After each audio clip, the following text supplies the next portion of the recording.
YouTube. So I'm live on YouTube and on Facebook page. So if you are joining, please make sure that you are part of the conversation. I am going live. I'm going live now. Now. Okay, TikTok family. So I want to say hello to you guys, man. So let's just say this thing to people that care to listen. I want to thank you guys for joining. If you are joining me, please make sure that you are joining this live stream directly from me. Let us go, TikTok family. How are you guys doing? I am definitely back again, and I will be chatting with you guys. Make sure that you are joining. You are part of this very particular live stream. I can't wait to see you guys joining me on here. If you are here, please make sure you are engaging, and we can have a conversation. If you want to come live with us, you can join live. I will be dropping the link. So the topic today is Nigeria. So a lot of you guys have seen that these stories of Afiba and Celine has been very, very muted indirectly from the authority. And myself, I have a little bit backward because I have to recover, if you know, what has been happening in my life. I do hope that you guys can hear me. If you can hear me, just say yeah, yeah, yeah, yeah, yeah. So it has not been easy, but I will tell you that I have been able to gather my strength and we are ready to go again. I was live this afternoon and I am live now. I'm currently real live. This is not a restream, or this is definitely not a restream. This is live. So if you are joining me, please make sure that you are engaging as well as asking questions that is relevant to the topic that we'll be discussing. Um, Hold on, I'm just trying to put my mic on this computer in case, because I don't have battery on the Samsung I'm using. In case if this one goes down, I can use the computer camera. So I want to thank you guys for joining. Today we have a very productive afternoon. I was live for almost an hour something Monday. Um, I feel like if we keep quiet, this case will be gone and dusted. There's a statement I want you to take from me. Please, guys, I just want you to understand I am a human and I have my own head.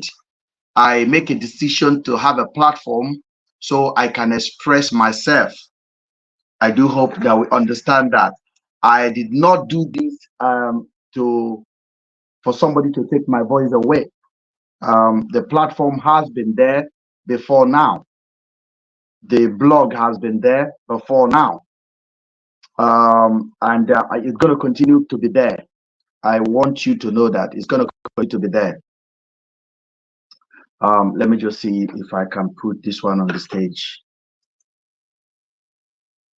Okay, I think I'm using this. Hold on. Yes, I'm using this. I don't mind using that one, so I'm going to take this one off. I have two camera position to my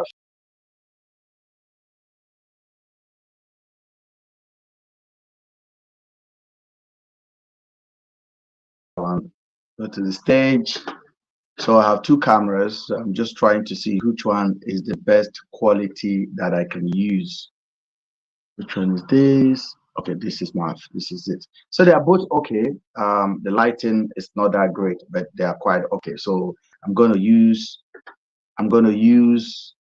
I think I'm definitely going to use this one. So let me take this one off the stage.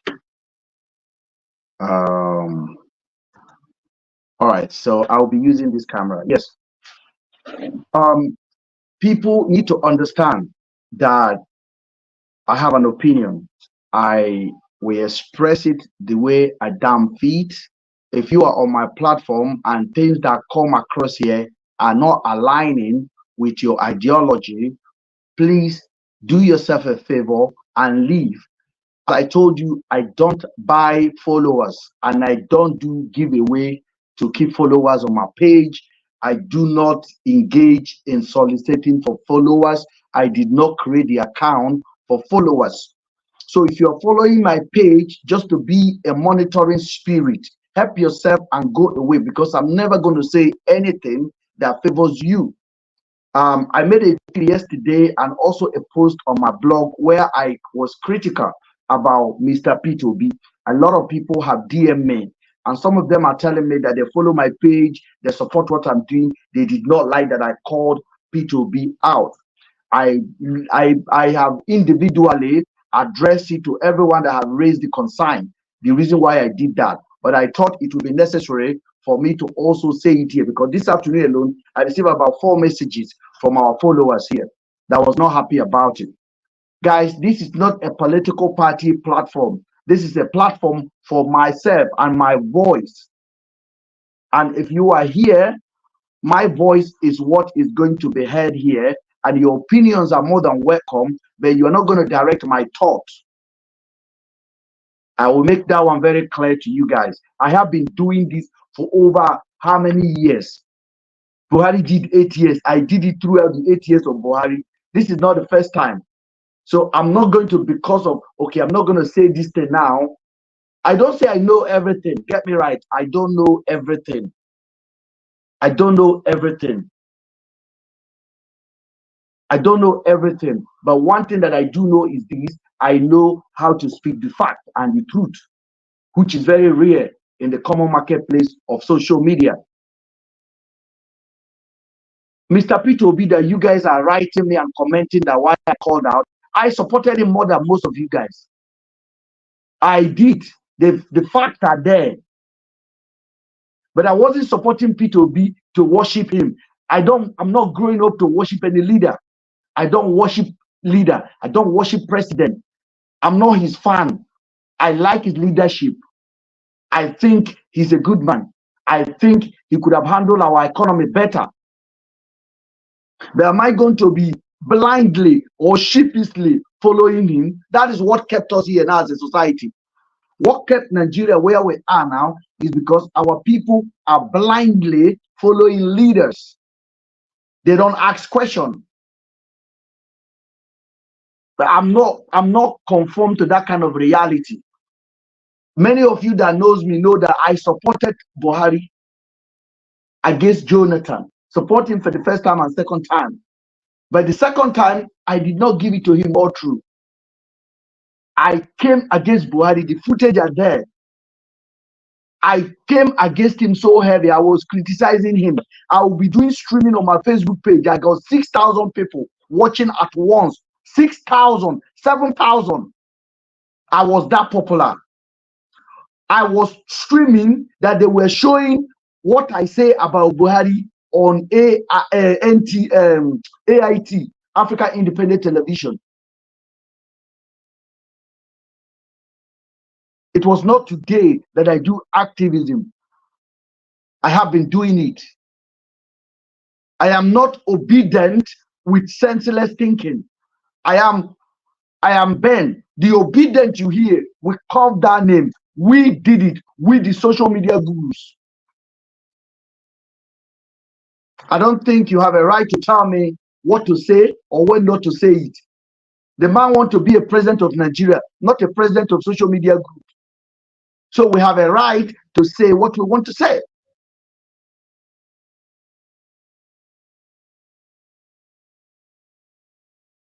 We have a right to say what we want to say. I came out and I said, you want to go and protest? Say it and good. I said, be careful. I also said that the leaders, the political leaders of Labour Party, we don't see them. The senators that are elected under Labour Party, we don't see them. They don't speak for us. I ask you guys, how many times have any of you had them talking in the Senate House, advocating for what we believed in, advocating for P2B agenda and the kind of leadership? How many times have you guys had it? How many times have you guys had any senator that is elected under Labour Party advocating for what we believe would have been a good leadership? How many times have they come out and called this government out? That is where the protest is supposed to start. And I call Peter Obi out. I say, Peter Obi, I don't see your leadership in this. You don't even have power over your senator that were elected under your umbrella. You don't have power over the National Assembly member that were elected under your banner, under your influence. You have never seen them. Show me one Labour senator that stand on National Assembly, that come on NTA, that come on the television and challenge this government. None. It was APC leaders, the APC that came out and said something. I said, why is Labour keeping quiet? You are angry. You are angry. What is wrong with you guys? What is wrong with you guys? Come on, guys. You are angry. You are upset that I call Peter Obi out. Who is he? Who is Peter Obi? He wants to be a president. So he's ready for the criticism, especially when it's actually coming from his fan, from somebody that supported him.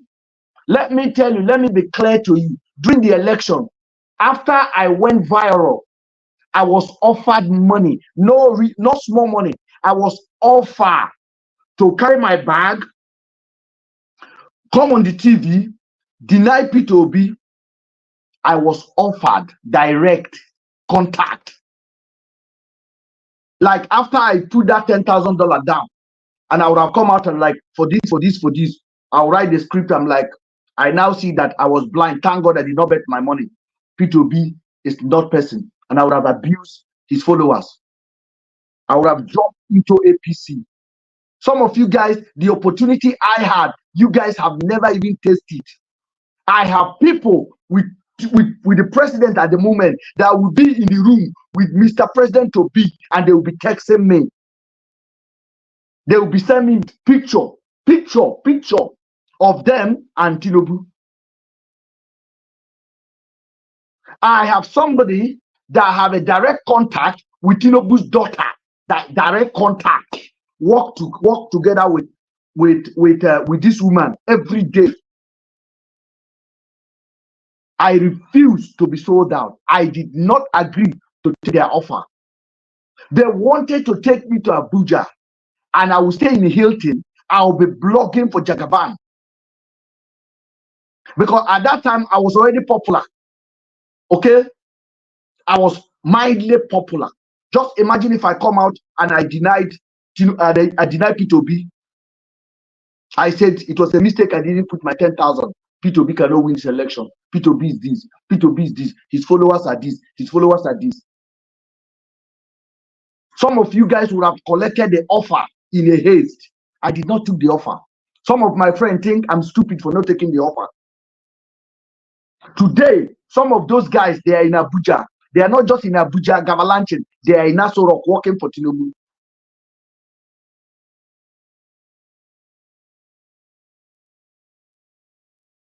I used to lead a protest in this UK. I will block Nigerian embassy with my car. Nigerian embassy London. I block the front. I park in the front. I carry my microphone. I begin to shout and talk in this UK. The videos are there.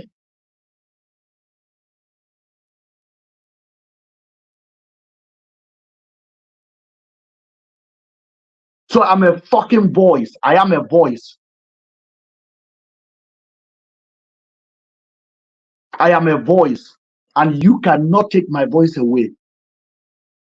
If all the lies that have passed through in the last 2 months or 2.5 months did not take my voice, how dare you take my voice away?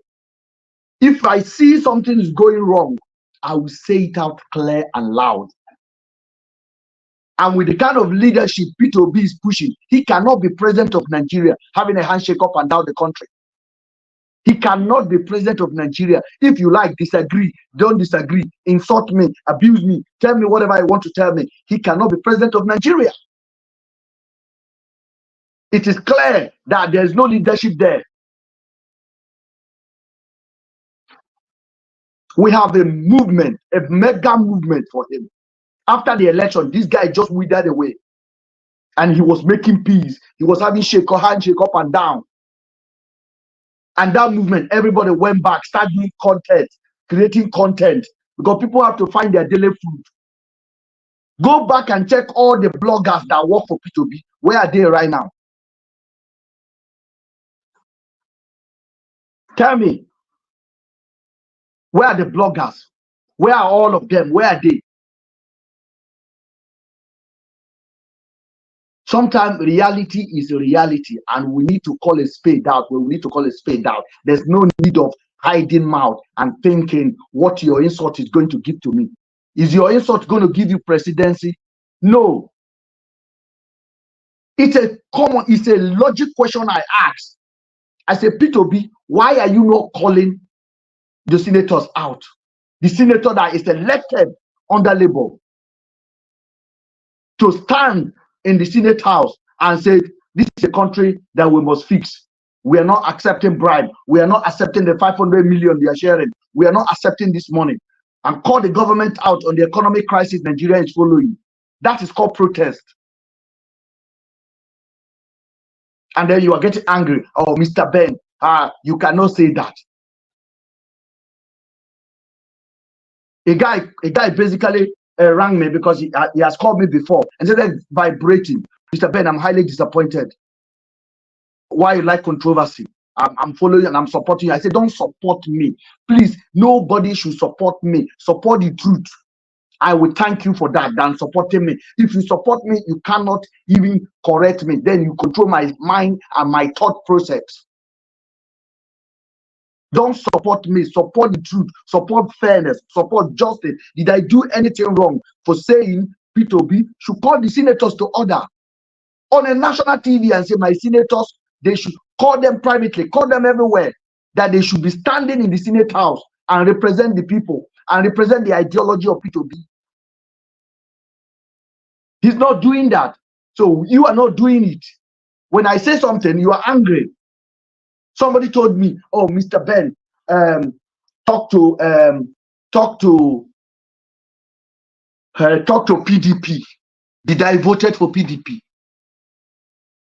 Did I voted for PDP? We wanted to change. We voted. We campaigned.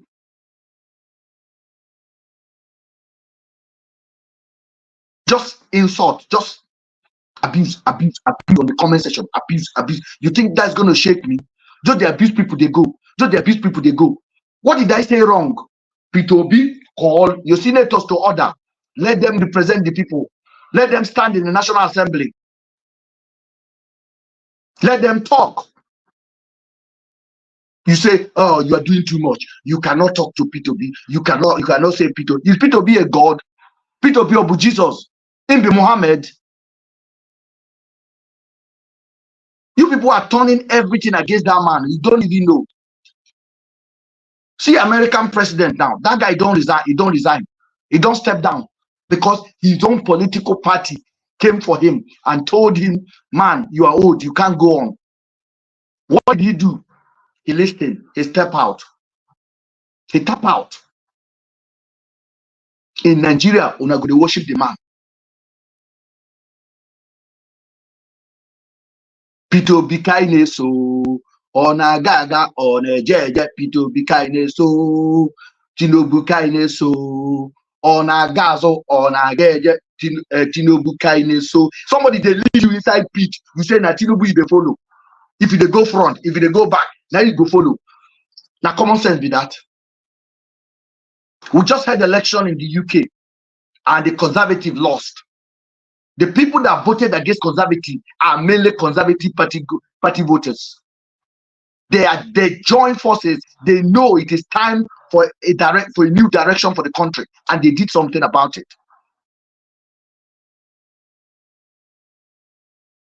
They did something about it. Our own to the worship. You wanna go to worship tribal man. You wanna go to worship Yoruba man go say na Yoruba president. Your Hausa man go say na Hausa president. Igbo man go say na their president.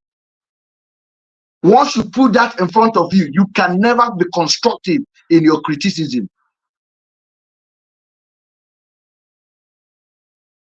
So nobody should come and tell me how to run my platform. It is free of charge to open a Facebook page. It is free of charge to open Instagram. It is free of charge to do things. I was doing this before Celine and Afiba's incident. I was doing this. This is what they know me for. How dare you trying to take my thought process away? Try it. I will even go deeper. To join YouTube, you can click on the link I'm dropping now. You can join and have your say. That is the link to join the YouTube with. And then if you are on a TikTok, you can also join me on TikTok. I have the link over there if you want to join me on the YouTube. The link is just below the comment section. Make sure that you click on it, and then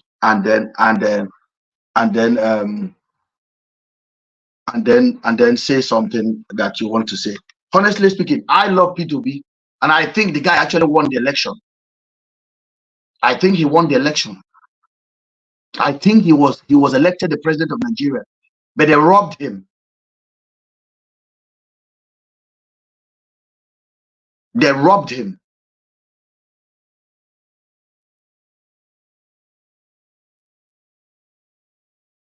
Then now he went quiet now, and all I see him doing is visiting and greeting and having a handshake and peaceful. And somebody told me, oh, they will arrest him. Baba, if you want to be a president, that arrest should be your last fear. Arrest should be your last fear. Who did they not arrest? Jacob Zuma of South Africa was arrested. How many people have not been arrested in Africa that want to be a leader? So you cannot be too careful when you are dealing with hyenas and tigers. Nigerian politics, the hyenas and tigers. And I wasn't even calling him out that he did anything wrong. I was saying that P2B is not in charge of his senators, he's not in charge of his party. Because we don't hear about the Labour senators. We don't hear what they are talking. You never see them on the media. You never see them. You never see the House of Rep member that are elected under Labour. See them on the media. Reject the car of 200 million. Reject the 500 million. Have you ever seen them rejecting it? And somebody was telling me, yes, P2B will never allow them to buy cars of 200 million. But the senators that were elected under Labour were taking it. Somebody's asking me on YouTube, what is your solution or what manner of leadership are you offering? This is the leadership I'm offering, Mr. Joshua. Joshua Daniel, this is leadership. What I'm doing here is called leadership. Somebody's on YouTube that asked a wonderful question. Let me pinpoint the question. He said, what is my solution? Brother, this is a leadership. This is actually a leadership. A leader is taking the bull by the horn. Is talking when other people kept quiet. That's what a leadership is all about. I am not in position to tell P2B how to lead, but I'm also not in position to keep quiet when I see that something that could have been done should be done. Is it wrong? Joshua Daniel, have you heard about any Labour leader in the Senate? Please tell me. Have you heard them talking? Have you heard them coming on the TV to reject the money? Tell me. All I was asking for is this. They should be our first point of protest. Oh, they will soon decamp. They will soon decamp to APC or Labour Party or PDP. They will decamp. Those few one, they will decamp. They will decamp to another political party. At that time, your eye go clear.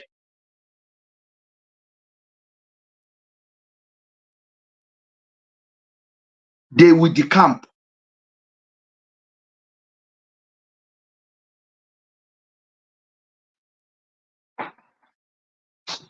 I don't care how much more you guys can insult, disagree with me, tell me all sorts of things. I don't care anymore. I actually don't give a toast about it. You bring it on.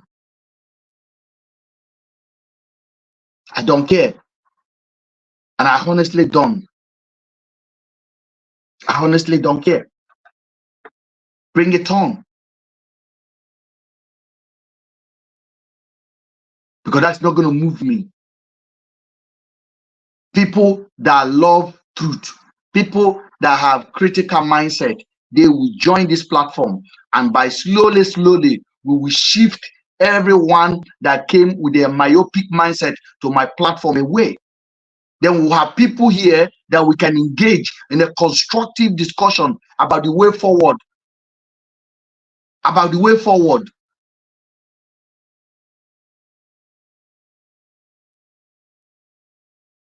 And I said it before. I said it before and I will repeat myself again. I don't want you to be my FC.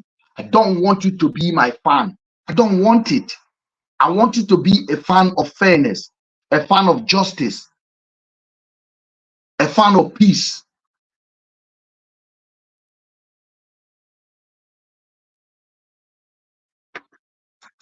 Daniel Joshua said, I understand your point about the legislation. Remember that P2B choice of Labour Party was expedited. Now, I am not sure even P2B is completely pleased with the situation with Labour. Yes, that's what I'm saying.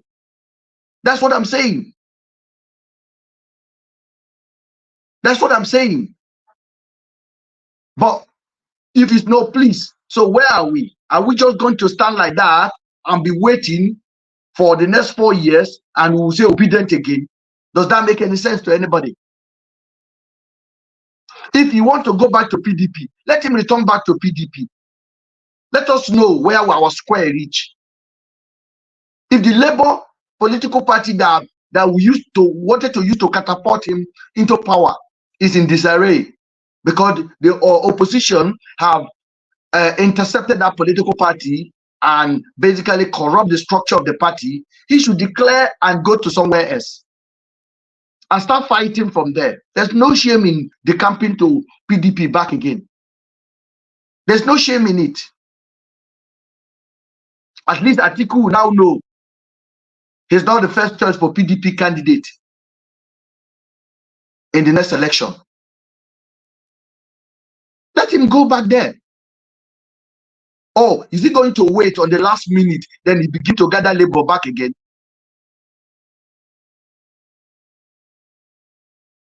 Why can't we want to have this conversation? Nobody wants to have this kind of conversation because P2B supporters, they don't reason. They just insult.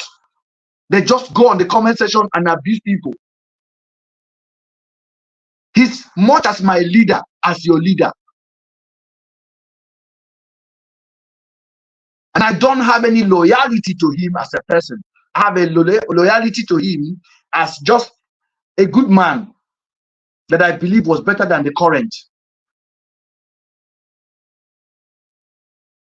But when I watch his leadership, I feel like more can be done. But no media is ready to talk about it because when I go their page, go there, rain insult. People no one talk am. Nobody. And people just dey wait like this. In the next election, P2B go win again, then go rob am. Then go rob am again. Children know they hear what? They go collect am from a hand again. Your eye go clear.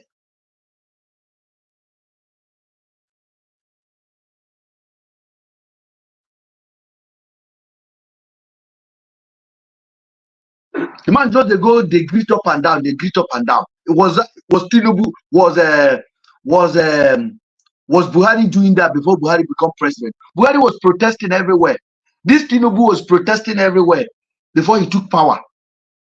He was everywhere protesting. He was leading the protest.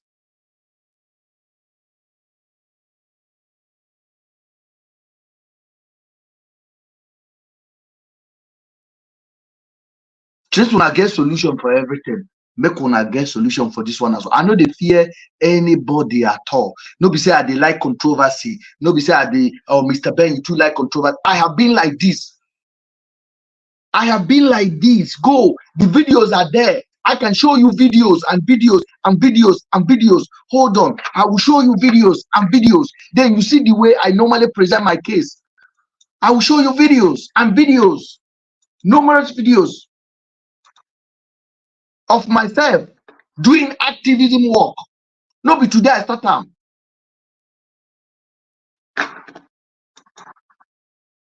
No be today. Videos and videos and videos and videos. Plenty.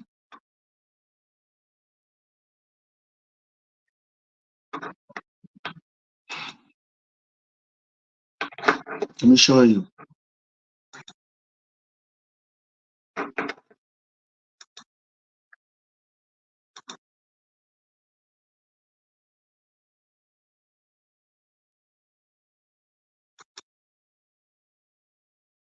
I don't want anybody to feel like, oh, Mr. Ben, he just like to gather controversy for himself. I don't like it. I don't like it. It's just that I cannot see something that is fair and just, and I will say opposite, just to cut somebody's, what do you call it?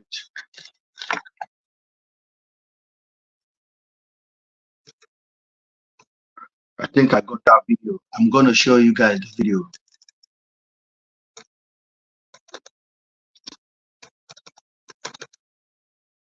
Then you know it's not be today.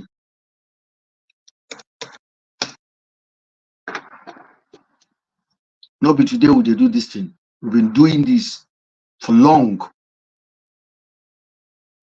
Let protest, do everything. Not be today will they do them. So make nobody can't stay here. They tell me, say, oh, Mr. Ben, you don't know what you are doing. I know exactly what I'm doing.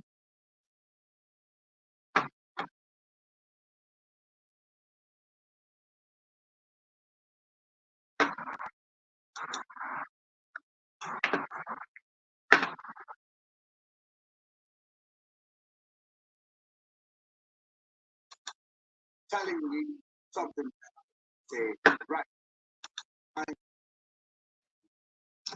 I have a video here. This video was about how many years ago? 4 years ago.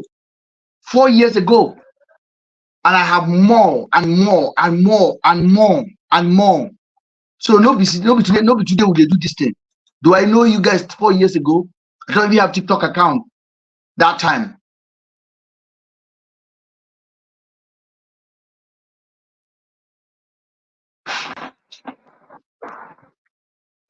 So let us be constructive and okay, we are going to protest now. They say, okay, on the 29th, protest. Everybody is gingering up. Everybody is gearing up. Don't you think the best place to start a protest from is for the opposition in the House, both PDP and the Labour Party, to come together and support the Nigerian People's Polite in that National Assembly, in that Akpabio-led Senate House? Is that not the best thing to do? That's how to start a protest. That's how to actually start a protest. But we're not doing it. Everybody kept quiet. Now, the young people are going to come out on the 29th to protest at their own risk. At their own risk. Why is Labour senators are not coming out, or PDP senators are not coming out and say nothing must happen to any protester, and start leading the protest from that house? For me, I am not going to sit down here and tell you I recommend you to go and protest, because I know Nigeria. I know Nigeria. I know Nigeria. So I'm not sending you to your early grave, please. Yeah, somebody is asking me what is the update on Celine and Afiba. My brother, Mohammed Adamu, we are still waiting for the Nigerian police to give us response, which I believe it will never come. So we are still calling them out. I talked a bit about it this afternoon, and I'm still going to talk about it now. As a matter of fact, I have a recording to play for you guys, and I want you to listen to it when I start playing it. It's a voice recording that I collected from the police. Me and Harrison was on the phone on that phone call conversation, and I recorded it, and I'm going to play it for you. Then you can also make up your mind what you hear from there. Because after I spoke this afternoon, I received a lot of messages, okay, and I went through them all. Some people were advising me to work with Harrison. I said I was working with Harrison, and this I just have to go back and play the voice note for myself again, or the recording for myself again, and I realized that I've actually been the one trying to work with Harrison to find a solution. But when Harrison discovered his hand has been entangled in dirty deal, he turned against me. He turned 360 degrees against me, and it was expected. It was expected. It was not something I was not expecting. But the backfire, um, the attack I received is unbelievable. But I survived it, and I'm the one standing now. I haven't lost my head. I am not going crazy. So for the fact I haven't spoken for the last few days, I was just trying to recover. And moreover, I lost my friend. My friend traveled on a holiday, and he died there while he was swimming. So it was part of those things that really led me back a little bit that we've been doing. Yesterday, we did a mini wakekeeping for him, and then the funeral is on. And this is a very good friend of mine who also knows about this case as well. So I kind of a little bit step backward, but with all my tight schedule, I still come up here to talk. I still use my platform for my own voice.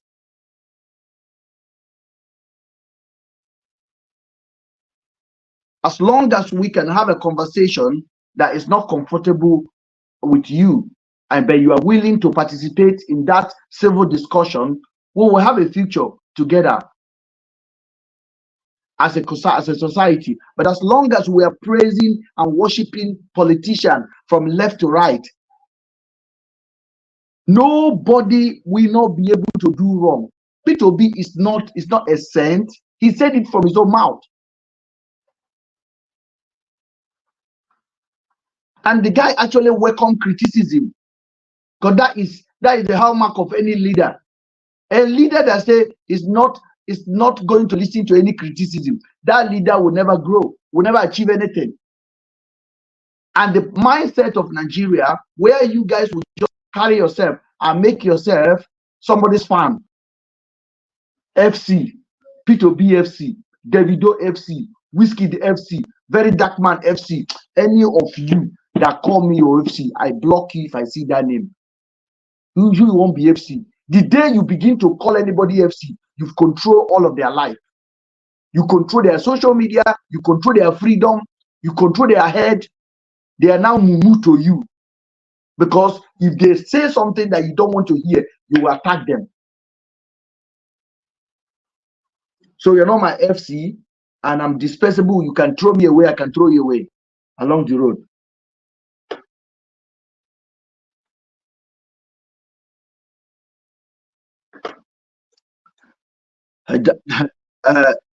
Ben, who will lead the protest? What is the goal of the protest? Why the tyrant and the deaf without the compassion? How long will the protest last? That is the question we are asking. That is the question we are asking. But just imagine how powerful the protest would have been if it's coming from the Senate House as well. That the few senators that we have there, that we elected under Labour, can talk for us, can stand on the Senate floor and say, we are not agreeing. No. Okay, they don't give them the Senate floor because they are in minority. They should go to the TV. They should go to the media. I didn't say they should go and say anything that will make Akpabio to sack them or remove them. They should say what Nigerians want to hear, what Nigerians are earning for.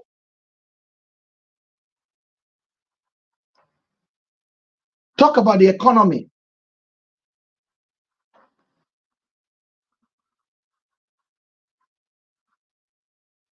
Talk about the economy. Talk about the hardship that people are following. Joshua, you are still FC or P2B. I want you to like P2B, but don't be his FC. Please, it's very important. Don't be his FC. I still see you saying P2B is doing his best, is doing his best. What is what I say wrong? Everything I said on my post, is it wrong? Am I going out of hand? I'm not. Look at what our governor in the Abia State governor is doing. The Abia State governor is arguably one of the best performing governor at the moment in Nigeria. The Abia State governor is actually one of the best performing governor because he's in charge of his state and he's leading the state very well. He's a Labour governor who came into office because one woman, the INEC chairman there, refused to be compromised. The INEC chairman in Abia refused to collect money to declare somebody else. The INEC chairman or INEC secretary in that state refused, a lady, and took a different stand while other people were collecting money.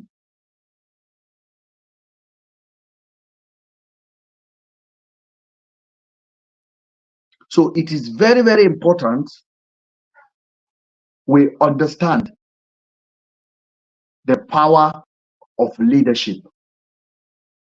Thank you, my sister. We are definitely on the case. So we are on the case. We're not giving up. That's what they want us to do, but we're not going to give up. So I'm going to play this recording for you. Please, I want you to listen to it. Let me see, because I want to log off from TikTok after 1 hour or 90 minutes, or after an hour, and I'll log in back again because I'm finding it hard to edit long videos. They're too long. 3 hours video without, it's just too long to download and edit them, to split them. So an hour, then we'll take a break and then we'll log in back again. If we're going to spend 2 hours, that will be 2 segments. But before then, I still have about 15 minutes, and I think this very play is about 7 minutes. So I'm going to play it for you guys.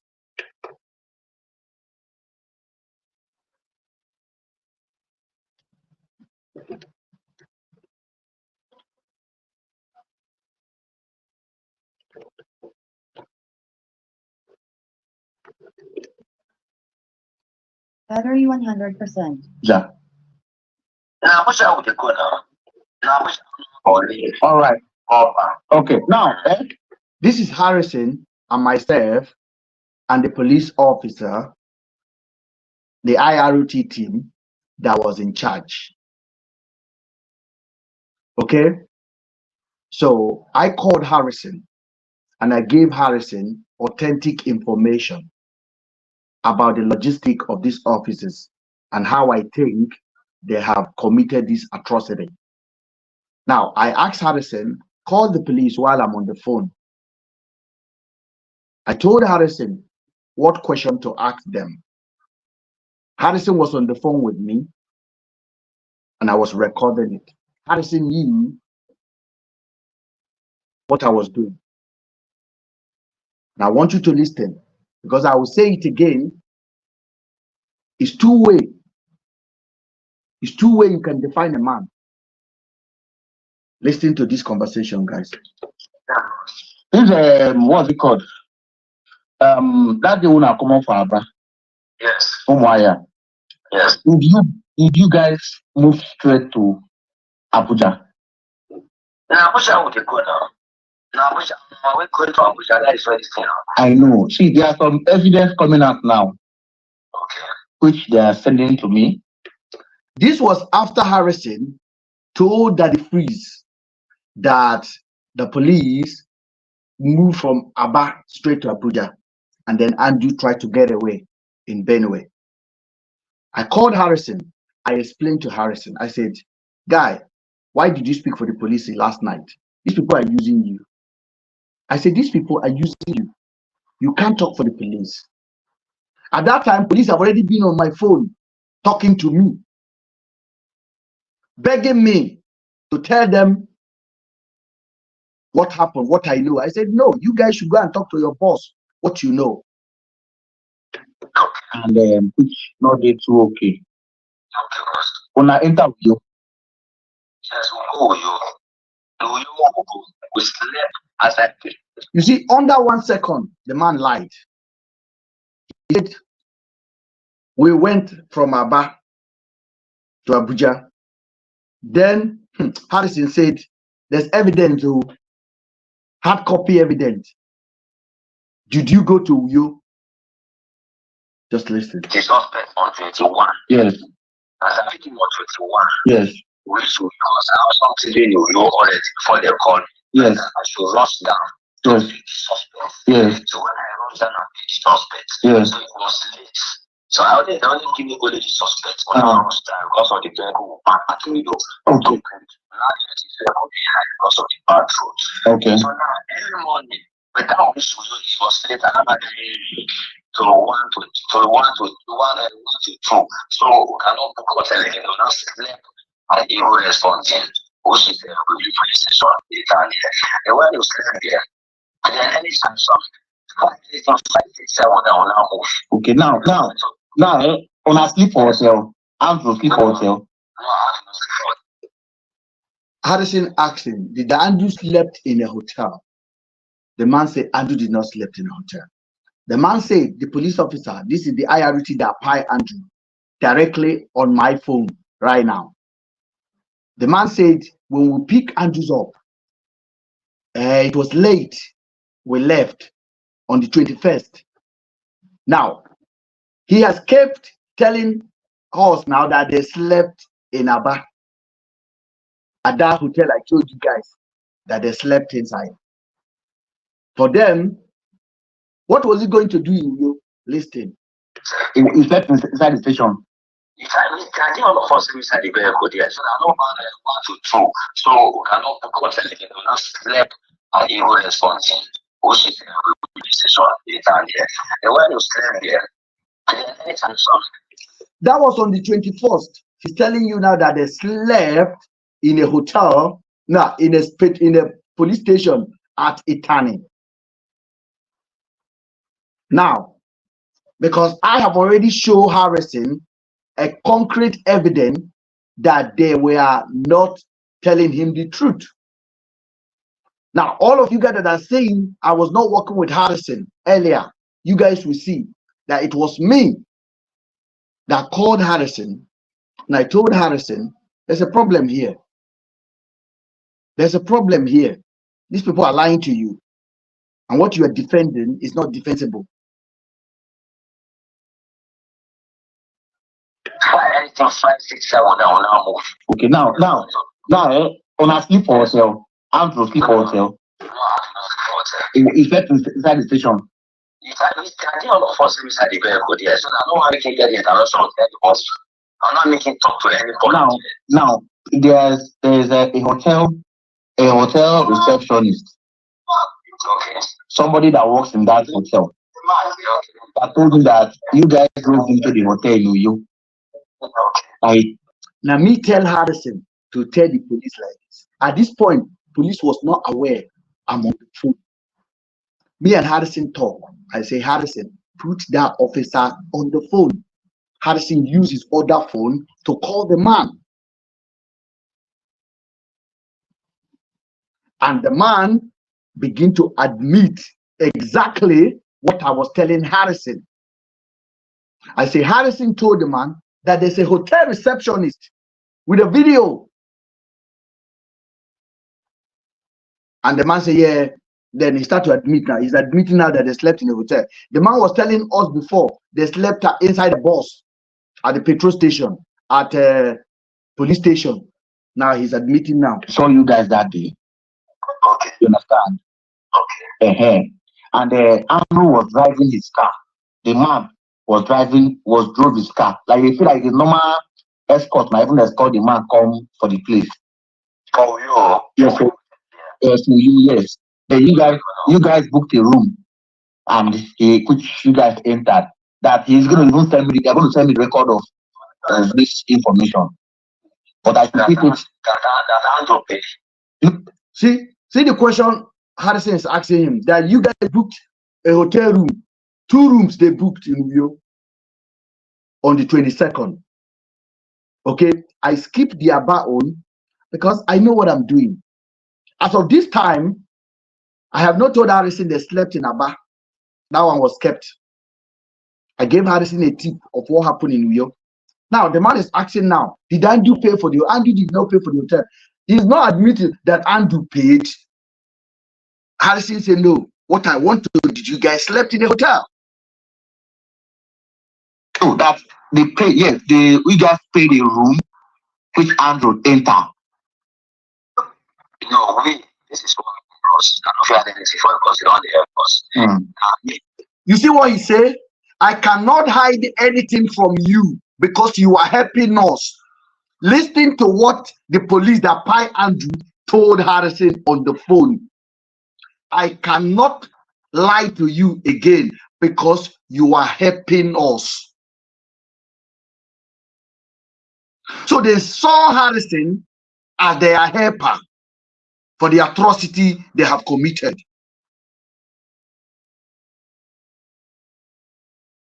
They saw Harrison as their helper because Mr. Ben has come out with the evidence that contradict all of their plans.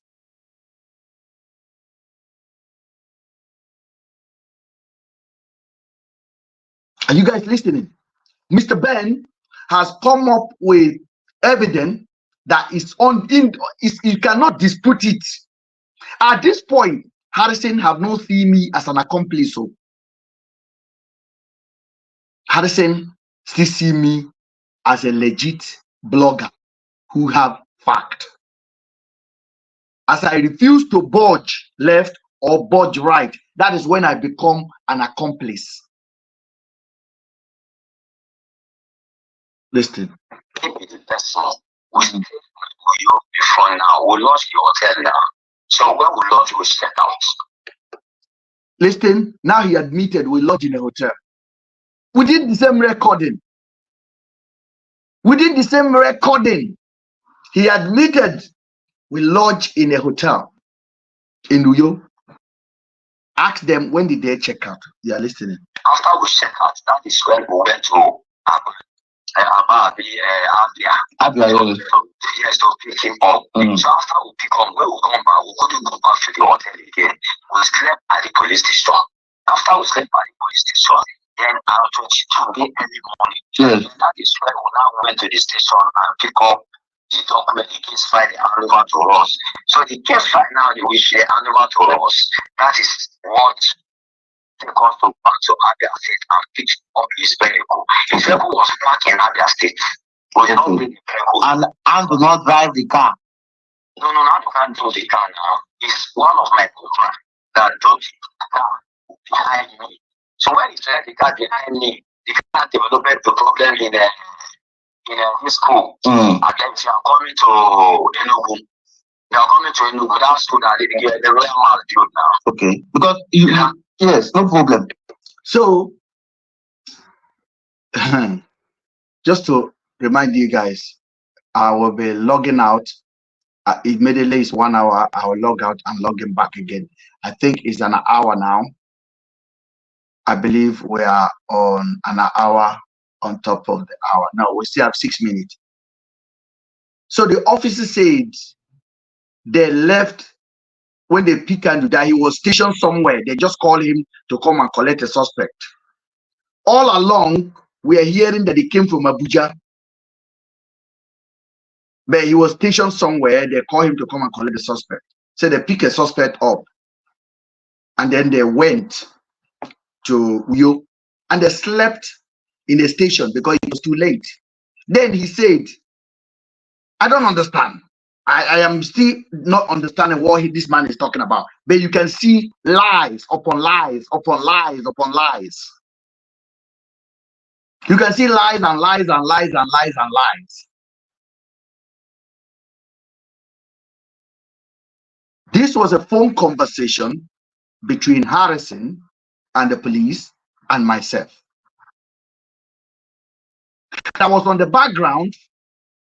Police was not aware that I initiated that phone call. Because now I have put Harrison on a spot that he has lied to the nation. His sole integrity is under question now, because I did not just make an allegation, I presented fact, I presented evidence, I presented pictures, I presented videos to him. How much more can I work with Harrison? How much more can I work with Harrison? Hello, Zah. How much more can I work with Harrison? For those of you guys telling me I did not work with him, I did. But he couldn't compromise me. The police could not compromise me. And they went against me on a public platform. And they used Harrison followers to start threatening, bullying, abuse, allegation upon allegation. They did not stop there. They used Harrison to start paying YouTubers, sending money to them per video made against my name.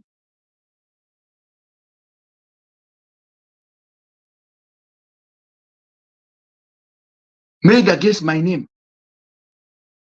Pay them money to lie against myself. But these are them. The police just told you now you are helping us already. Harrison helped the police to place the body there. Why? That's okay, because you know I'm asking, because these people now, they are bringing out these information. You know, the way they're giving information about the whereabouts of the girls, that's why they're giving this information now. So I wouldn't want suspicion. Yes, like they are giving information about the girls and everything. You understand? So no, now yeah, the missing girls now. They are giving information about them, where they are or anything. You know, their body will find. We have not yet ascertained that if she's one of them. You know. On this call, I told Harrison, I wasn't like thinking that body is fake. I said, Harrison, that body is fake. This is how my word was. I said, that body you found is fake. He could not say nothing. I asked Harrison the same question I've been asking. I said, it's logically impossible for a body to be on the community for 30 days. Who told you that story? And why would you come out and tell the public? I am Harrison boss. He's not my boss. The amount of follower he has does not define the quality of a man he is.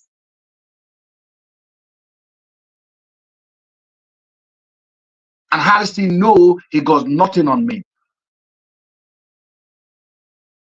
I saw a young man who was getting used by the police. And instead of speaking, instead of listening to me, he was too deep inside it.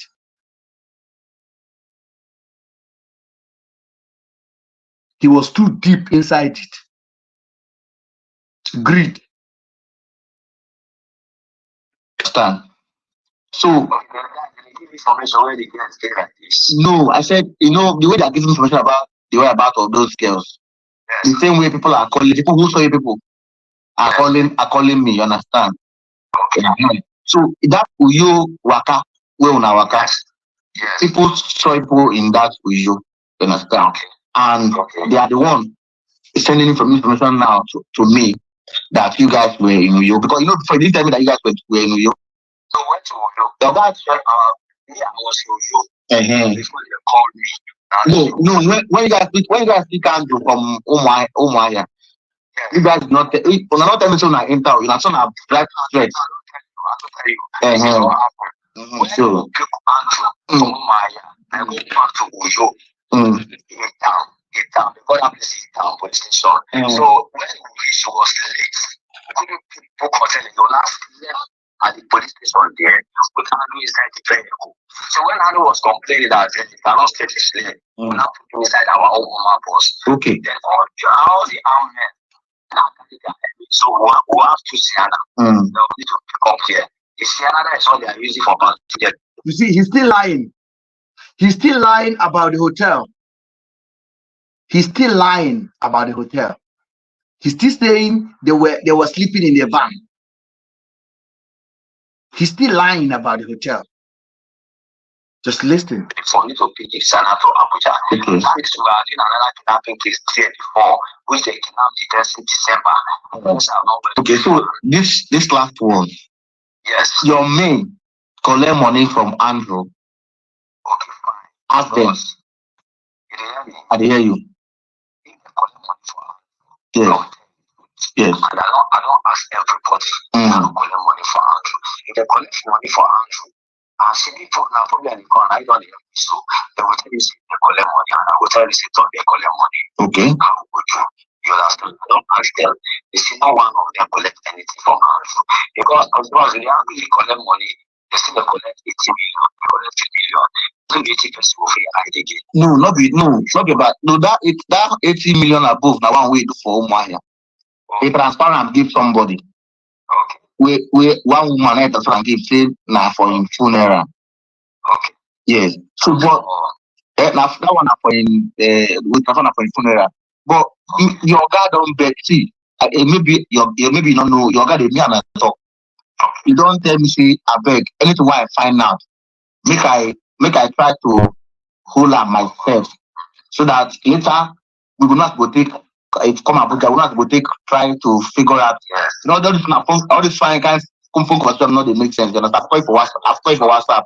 So that's why I tell you because this Abuja where they come now. So now not be now this case now come off on a handle. They want this case now they won't do interview now, they will come go back do investigation again. And they would like to hear from me. So anything you tell me now, waiting, I want make I know so that I don't come tomorrow night, I can begin they speak a different one or no. So that if the one I know, you say your doctor, you go tell them the truth, wait till they worry you. Also your lawyer, I'm like you post lawyer now. So me before I don't criticize police well. See, hear what the officer said. Harrison say, I am like your lawyer now. Tell me everything what happened, what transpired. Don't forget, Harrison have already come on that they freeze and release the information they've told him. Okay, which me I call him, I say, bro, they are lying to you. All this thing is opposite of what happened. Okay, now Harrison is telling him now there's a third party, somebody else is involved. Mr. Penn. Now he's saying, Harrison said, he said, bros, now you go help us now. You are already helping us. That's what he said now. Mr. Ben. Yes. I think it's 1 hour. Your clock is 1 hour already. You want to log off and come back? Let me rush this one. I don't mind 1 hour 30 minutes. It's fine. Okay. I will do the hard job. I will take it. Thank you. So you hear the man telling Harrison, "You are our helper now. We don't pay the man. We don't collect money." Now Harrison is asking, "Did you collect money?" He said, "No, they don't collect money. Just listen."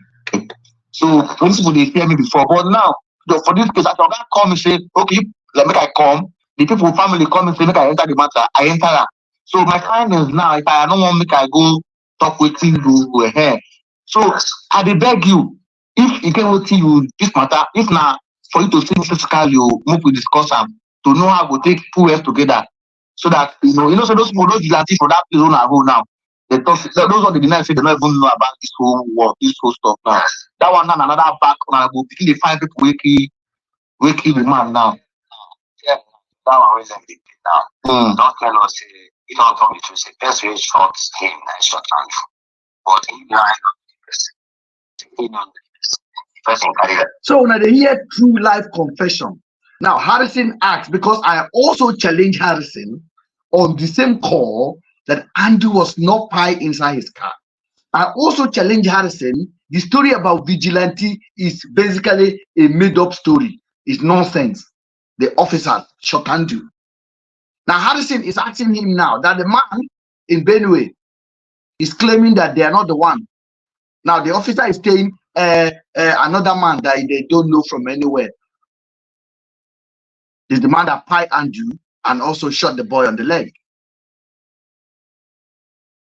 You see, every story that Harrison brought from these people, Harrison did not check it. I wasn't having problem with this guy before. It's because he just wanted to take glory.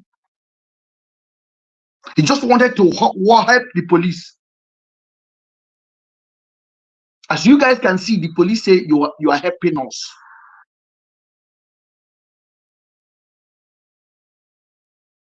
You are helping us. Please. Look at how many things I disputed. The body, I disputed it. The car setup, I disputed it. The petition, I disputed it. The who pie Andrew, I disputed it.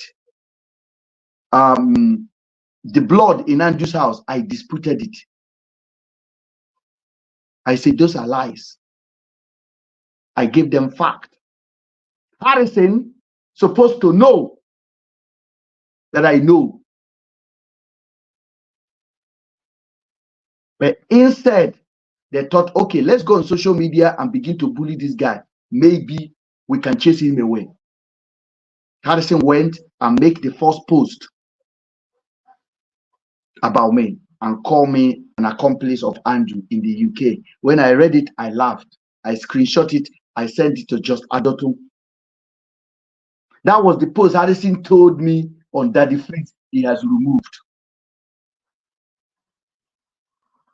It was after all this phone conversation. Now, the police now had a meeting with him the second day in Abuja. You can hear now when he said, I am coming to Abuja. Listen. When you reach office, you tell us the truth. No, Allah. No problem. So I would like you come. Say you come physically. If you just come call it across. Okay, that's fine. All right, no wala. It's well. No, tomorrow we will do meeting with the IG. Oh, so you are coming today now? No, I come tomorrow. Tomorrow evening. Not they come tomorrow. You see how hurry he is for Harrison to come, because I am already pressing their neck. I am already pressing their neck like this. This case wouldn't have taken me without Harrison. If not that Harrison used his follower to start, this case wouldn't have taken 2 weeks. It would have taken 2 weeks for me to break it down. I held them.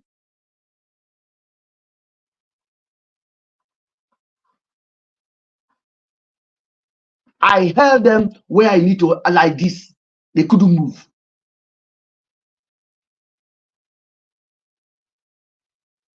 Tomorrow morning, they come tomorrow morning. Okay. Let's come to the office before you go around it. Yes, I'll be in the office. Yes. Okay. Yeah. All right. Mr. Ben, I have to reduce your volume because the sound, I think I recorded, so the sound was coming up, so I have to try to reduce it. Let me pause it. Thank you. So that he won't know we are recording him. Harrison. Yeah. Can you hear me? Yes. Hello? I'm hearing you. Harrison. Yes, I'm hearing. So that was just short video, the recording of me giving Harrison all of the expo that he needed. I thought he was a human rights activist. But when the police called him in the second day in Abuja, remember Harrison said on Daddy Freeze that Mr. Ben basically told the police that he was coming to Abuja. I never told the police. Harrison said it here to the police. He was coming to Abuja the second day. He told them there. But Harrison came on Daddy Free, say, me, I put him at risk because me and him discussed and I went to tell the police he was coming to Abuja. I never. I even told Harrison to wear wire.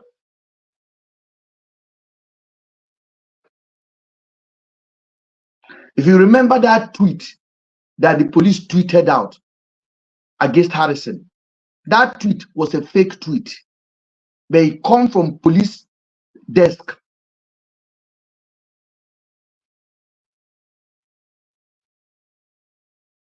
Harrison wanted to gain pity from his follower. Harrison wanted to gain pity from his followers. So the police help him to treat that. It's vice versa. I do you this, you do me this. Harrison told them that, you see, the people are now seeing me like I have part to play in this. Just tweet like I'm against you guys. They tweeted on their official Nigerian police or Twitter official Twitter page. When I look at it, I laughed. I have contact in Nigerian police as well. They are not the only one that have contact.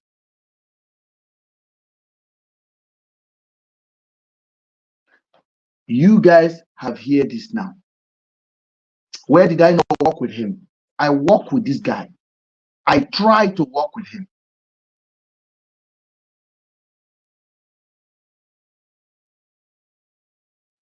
I try to work with him.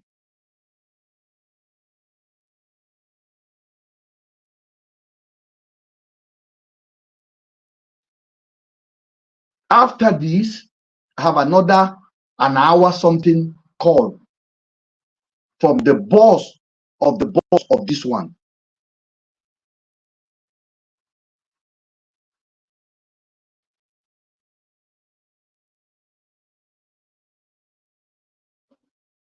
Where they explain themselves, where they beg me to take it easy on them. Where an officer told me, this one now called me and told me, if I lose my uniform, what would you get, bros? Help us. I have the recording.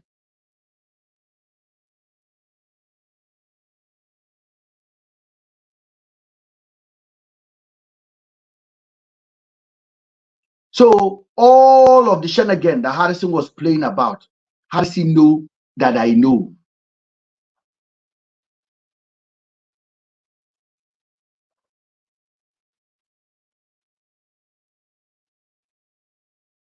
He knows that I know. So I don't know why anybody should still be even questioning me and my motive behind this case. I held this case to the last letter.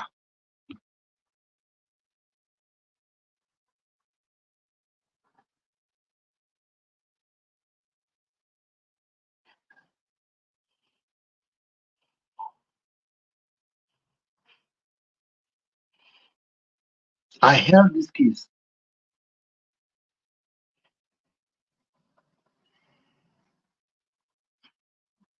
Everything I said was fact checked. And they started saying, Mr. Ben, you know too much. I know too much because the victim communicated with me.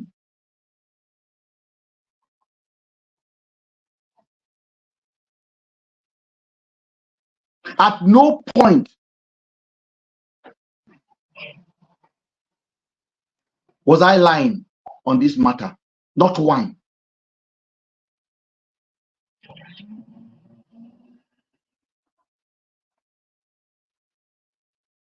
They went and had a meeting and said the only way we can bully this guy now is through social media. They contacted Daddy Freeze. I was sitting down here in the studio here typing. Daddy Freeze connected with me on Instagram and said, Mr. Ben, I would like to invite you to my show to come and say your own. I said, yes, by any means necessary. I went on the show. They invited one lady.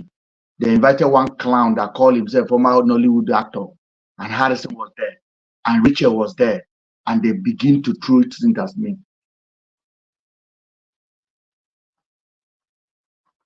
They begin to throw things at me. Would you believe that this was the same Harrison?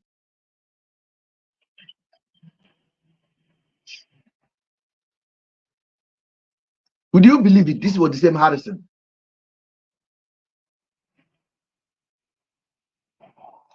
I'm going to log off TikTok and I'm going to come back in. Just give me a minute, yeah?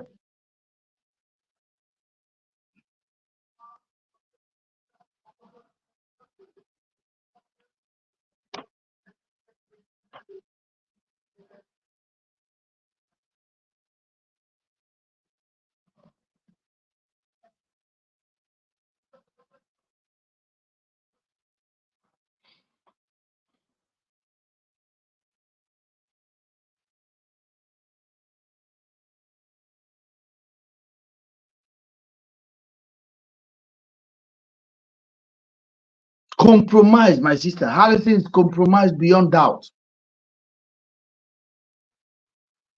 And as my sister always say, that Harrison probably entered this case with intention of actually putting a searchlight on the case. Falila always say this. But when he got inside and go deeper and deeper and deeper, they offer him money. He got compromised. We are back again on TikTok, guys. Everything I said was fact. So now, if you guys want to talk, you can talk now on YouTube. Where there, the link is there to talk. Yeah, but this is what happened. This is just one segment too. This was just one segment. I have more.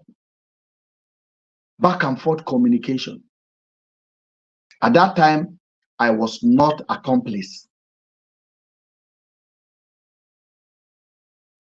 Before they named me the biggest accomplice, and the YouTubers begin to carry my name. Harrison begin to write rubbish and post rubbish and post absolute rubbish. Pat, go ahead, please. Pat is on TikTok.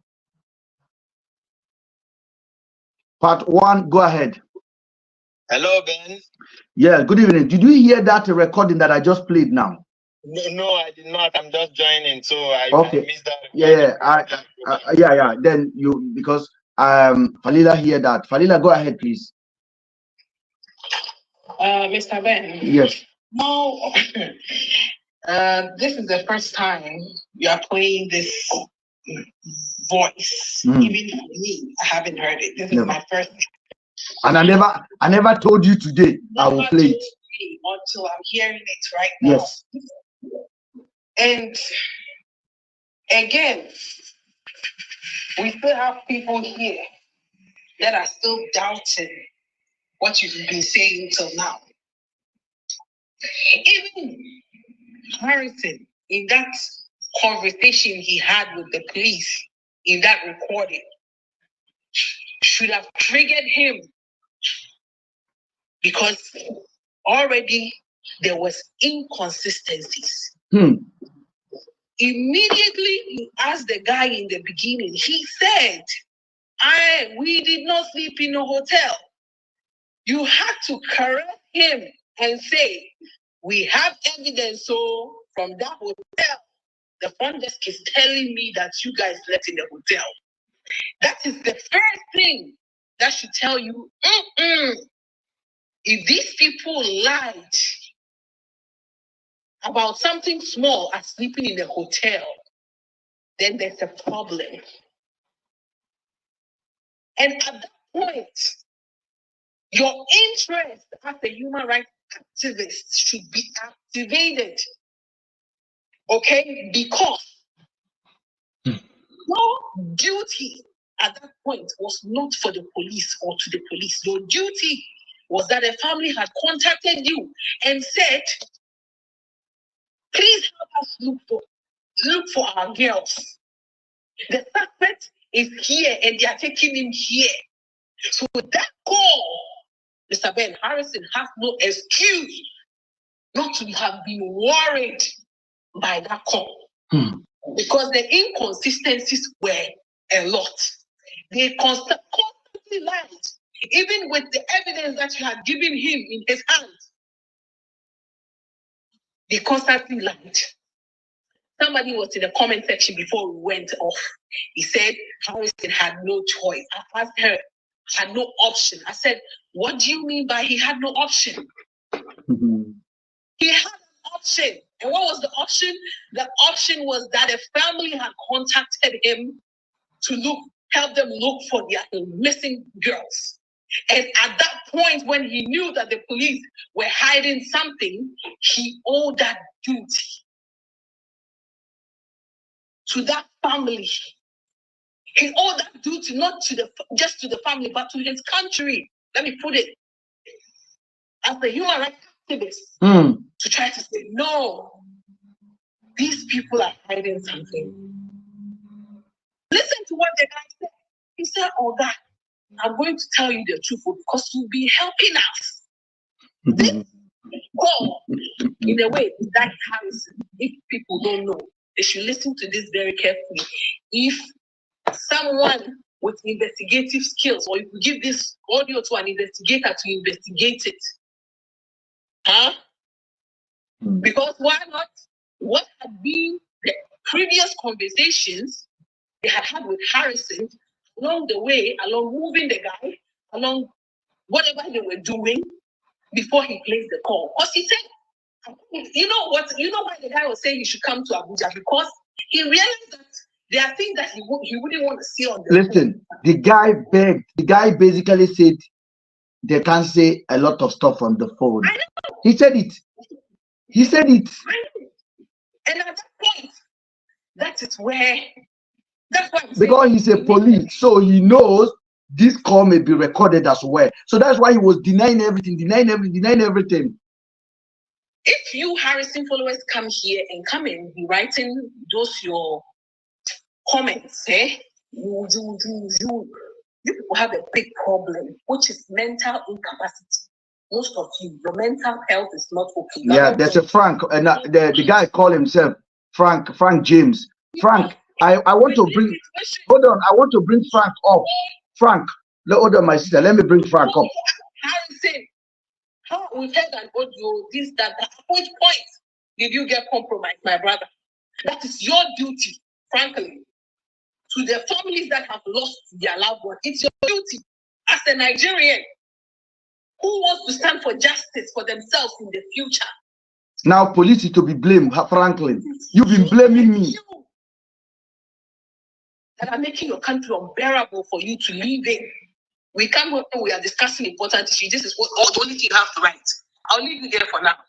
But Mr. Vanessa, I was saying, even a dog, or even a toddler, if you play this video for them, would have said, no, there is something wrong. These people are hiding something. And you people, I'm an obedient child. You want justice. You should go and ask Harrison to help us also. Go ask him the relevant questions. That is why we've taken our time to break everything down for you people here. I am one of the people, ask Mr. Ben, every day I was like, I think maybe that was naive. You know? Always you telling me he's naive. Always. I think he went to this case wholeheartedly. But I think he just got compromised somewhere and fingered himself so deep that he can't take his hands out. And you can't tell me because he did that, he is not to blame.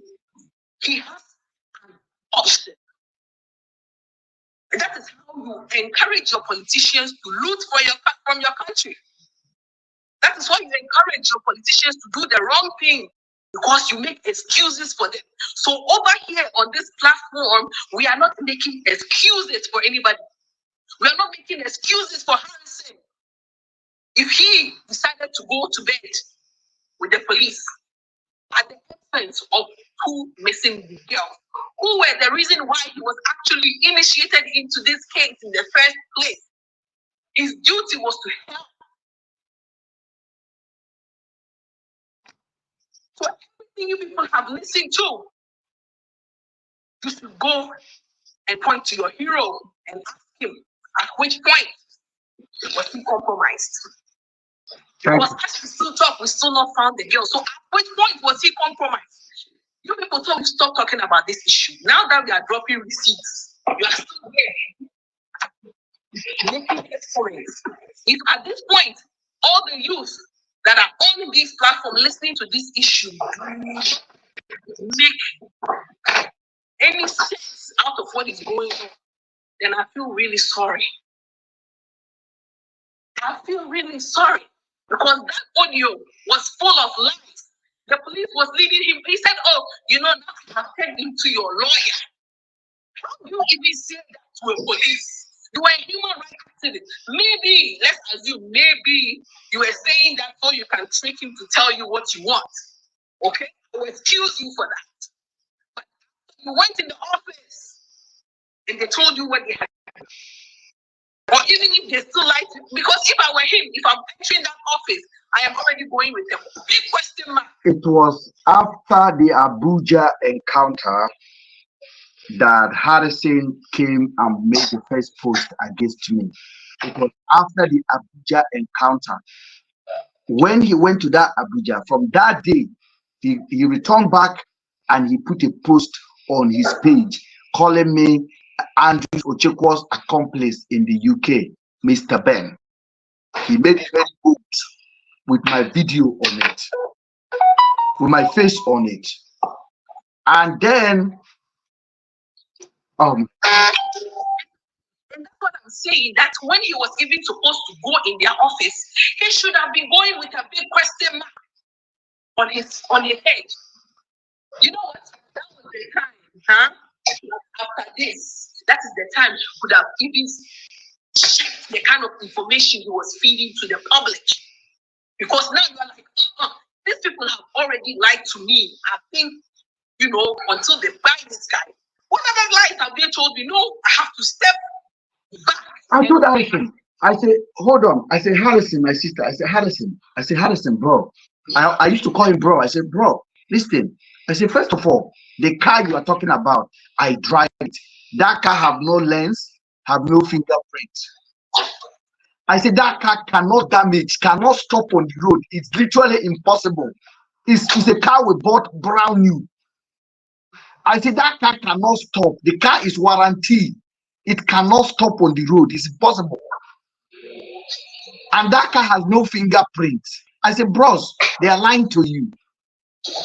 They are lying to you. Stop talking for them. Stop. I've been repeating. I said, stop talking for them. Let me confront these people. The police now step back. They now push Harrison. And they carry money. Because Daddy Freeze will need to come to the live platform and swear with his own children that he did not collect money to stage that true show that he did. He didn't collect money because Daddy Freeze does not bring such issue out in the public without collecting money. So I was like attacked by the whole nation for saying the truth that you say you want to hear. I wasn't against Harrison from the beginning. Not that. I contributed money to him. Mute yourself, guys, if you're not talking. Let's assume, right, that he didn't even, let's say, assume that the police did not even give Harrison money. What was supposed to be his main priority in this case? The girls. Exactly. The girls. This one is, I still state again that at the point when Andrew was back, okay, that was the time Harrison should have been more concerned about looking for the girls. His concern was not about all the things that he was doing, because his job was to look for the girls. This is you were supposed to ask questions. All the connections that he had in politics, whatever, that is the time you need to say, these two girls are meeting, one international from Ghana. They asked me on this case. They fired the guy on the way. Well, the guy is already fired, but why did they fire the guy? Still not found. That's what is supposed to be Harrison's job. But he was more interested in going to identify the guy's body, more interested in going to find the body by the roadside. He's more interested in going to the guy's house to move his stuff. And he was doing all these things for them. I'm like, how much more? You have seen that they are lying to you. You know it. Why are you doing this for them? What is in there for you? Families were not even included in these movements you were making. So people should think. Because to me, if he was going, right, if he was going to identify Andrew's body, you cannot just go by yourself. You have to let even you the one supposed to do so. You should have known they were using you, because under normal circumstances, the police will not take you. If you come here, sometimes they want to see the body of the police went to the mortuary and bring the body out for Harrison. Do you even think this is normal? The police go to the mortuary and bring a human body with a buy for a social media guy to picture and abuse.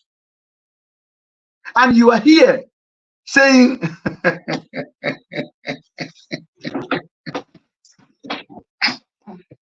this is not a laughing matter. Falila, I never like to say it was compromised or whatever. Whatever he did it intentionally. He did it intentionally because this is what he has always been doing. But this one, who can connect. So it's not compromise, right? It was an intention. This is what he does. I mean, this is what somebody was writing in the comment section, that the conversation looked like they've already spoken. No, they have. They will be careful what they say. Mr. Bernard Gare, or then a woman, I don't know. Go ahead.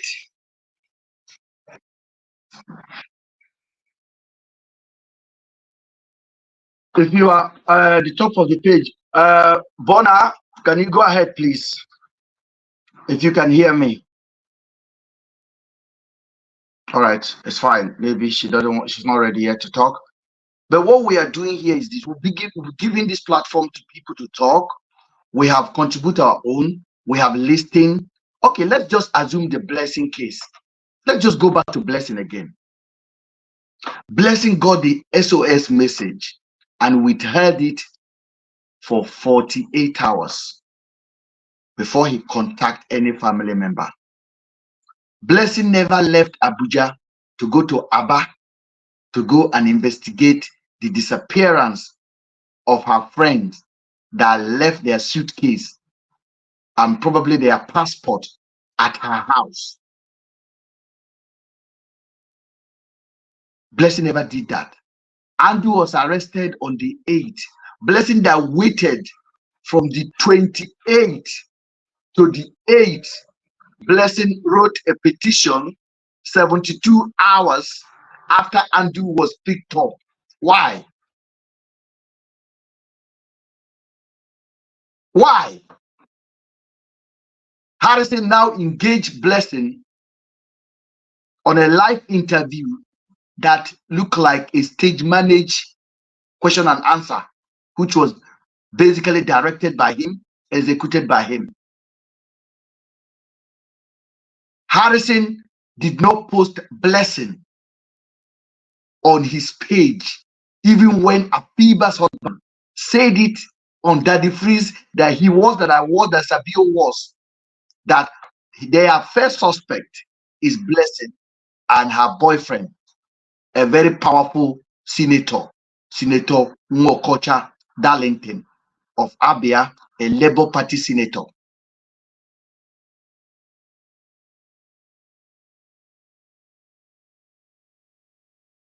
So Harrison refused to post them.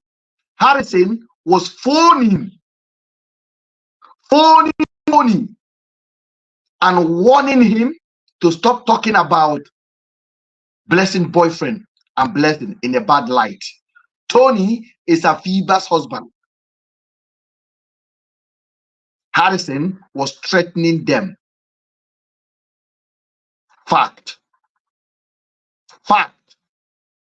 Harrison was telling them to stop calling Blessing name.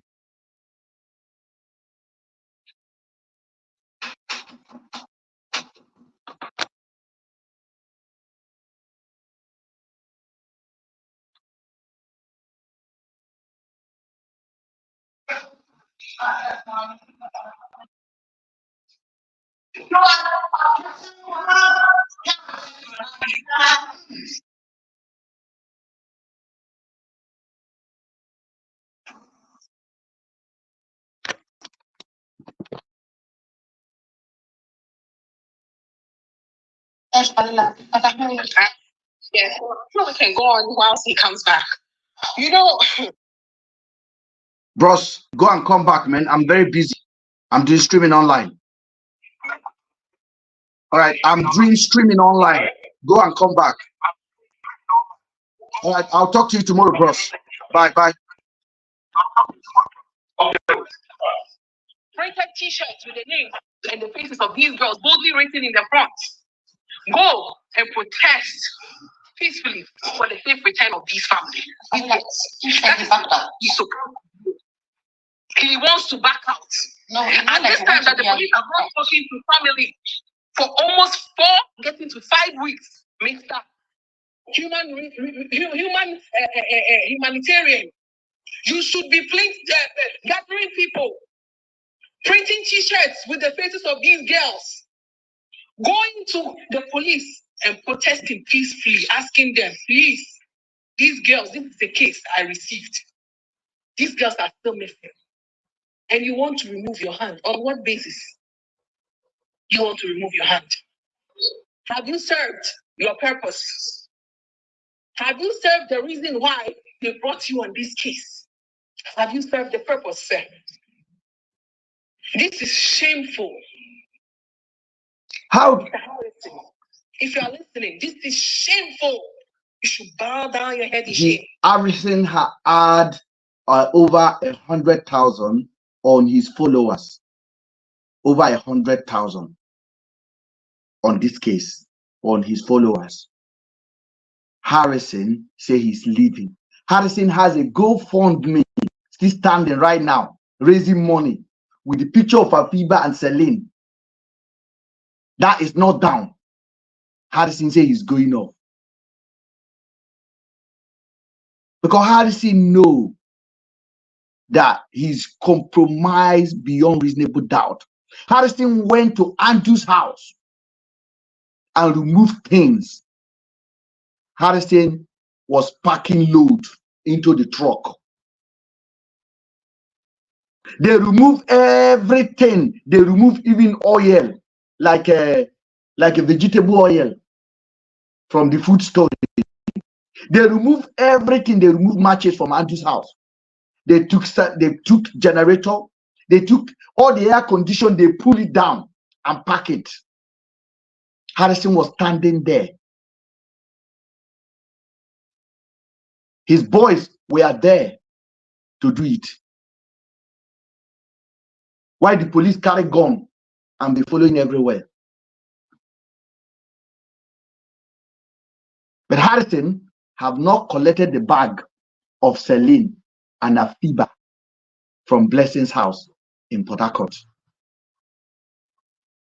When Harrison have opportunity to speak to Blessing, Harrison did not ask any question that makes sense. Harrison was basically asking Blessing, you don't have to be on the video. Your family say you can't be on the video.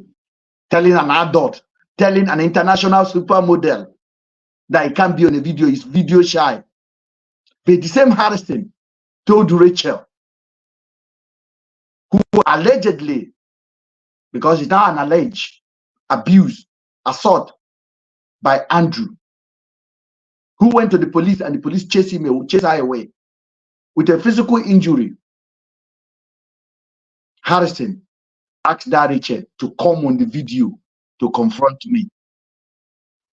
Rachel came on the video. They asked Rachel, did I do it from back and front? So you have audacity to now come to me and blame me, even when the truth is confronting you. That's why I told you guys we're not ready. Because what we are doing here is the biggest protest. What we are doing here is the biggest protest.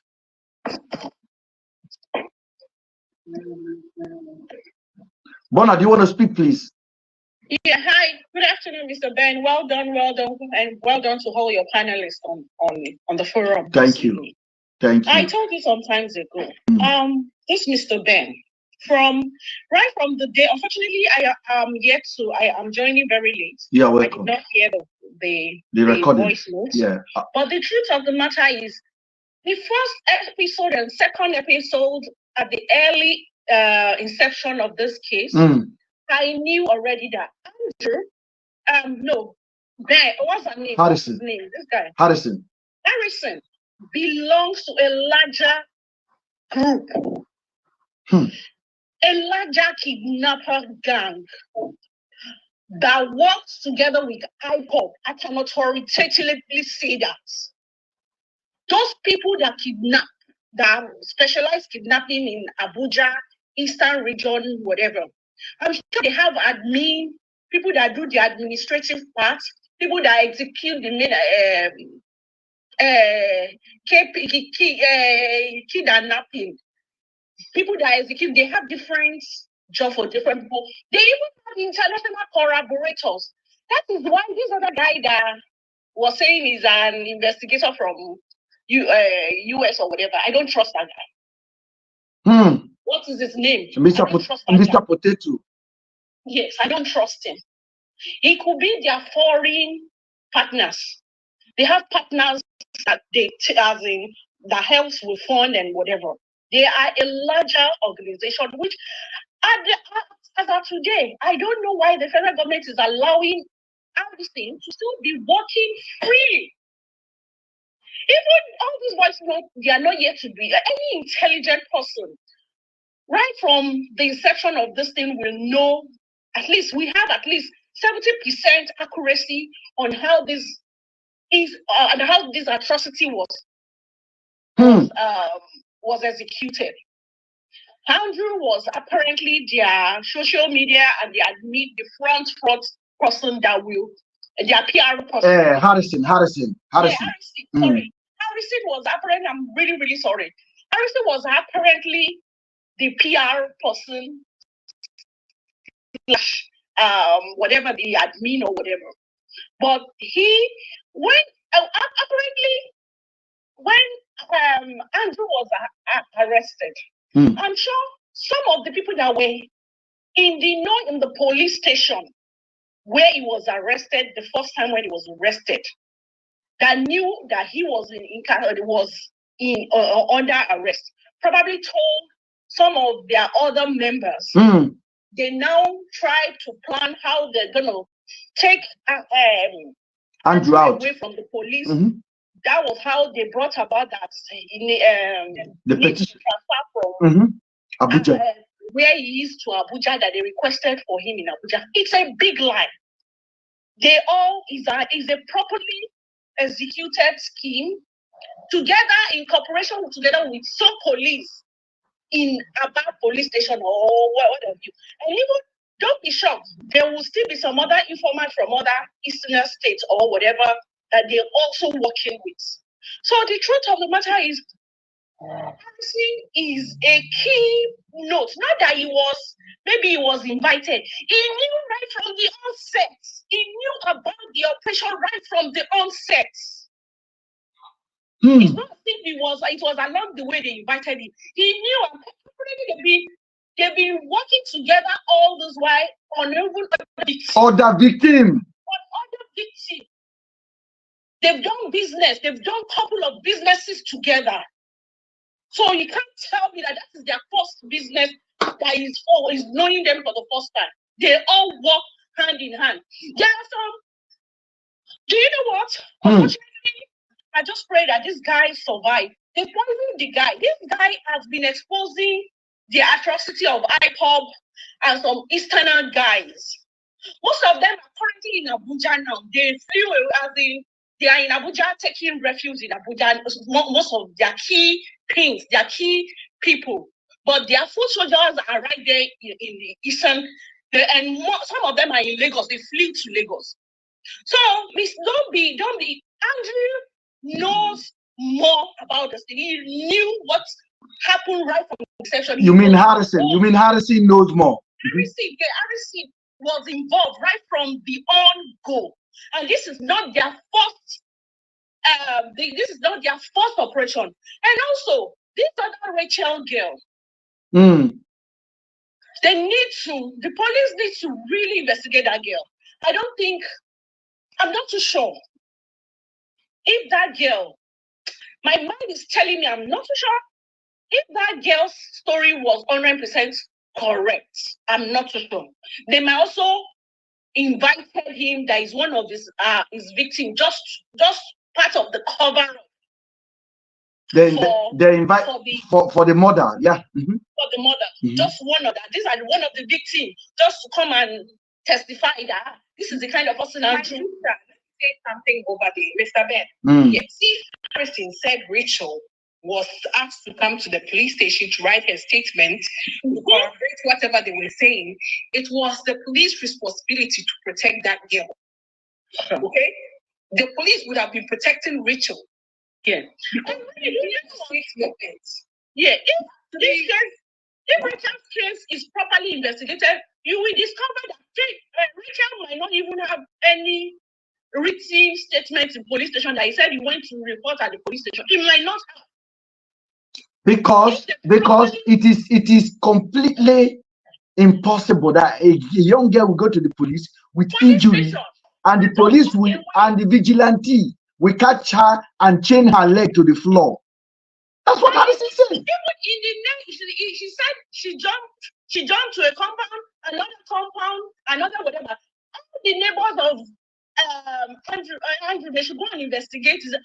Was there any time that they found anybody jumping into their compound or whatever? Or it's a big lie. They just they're looking for cases to corroborate. You can see they brought up the gym lady case. It seems that one failed. They could not really drive. They could not move on with it. I asked them. But this other girl, they were able to, because they saw her, they got hold of her, so they told her what to say. So if that girl is properly, it's a fluke. They just introduced Rachel's case into the case. I'm not disputing Rachel might know Ben. I'm not disputing that. May know Andrew. Knows Andrew.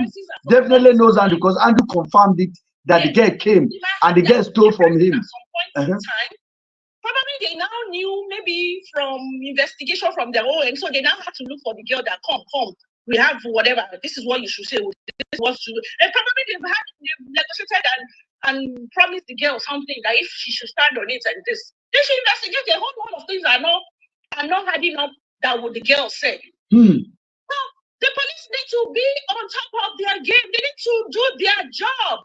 Private citizens are doing their job for them. People that are not trained to police the society are doing their job for them. Shame on Nigeria police. Shame on them. Shame on them. Shame on them. Thank you, Mr. Ben. Thank you so much. Thank you. Hello, Mr. Ben. Yeah, good evening.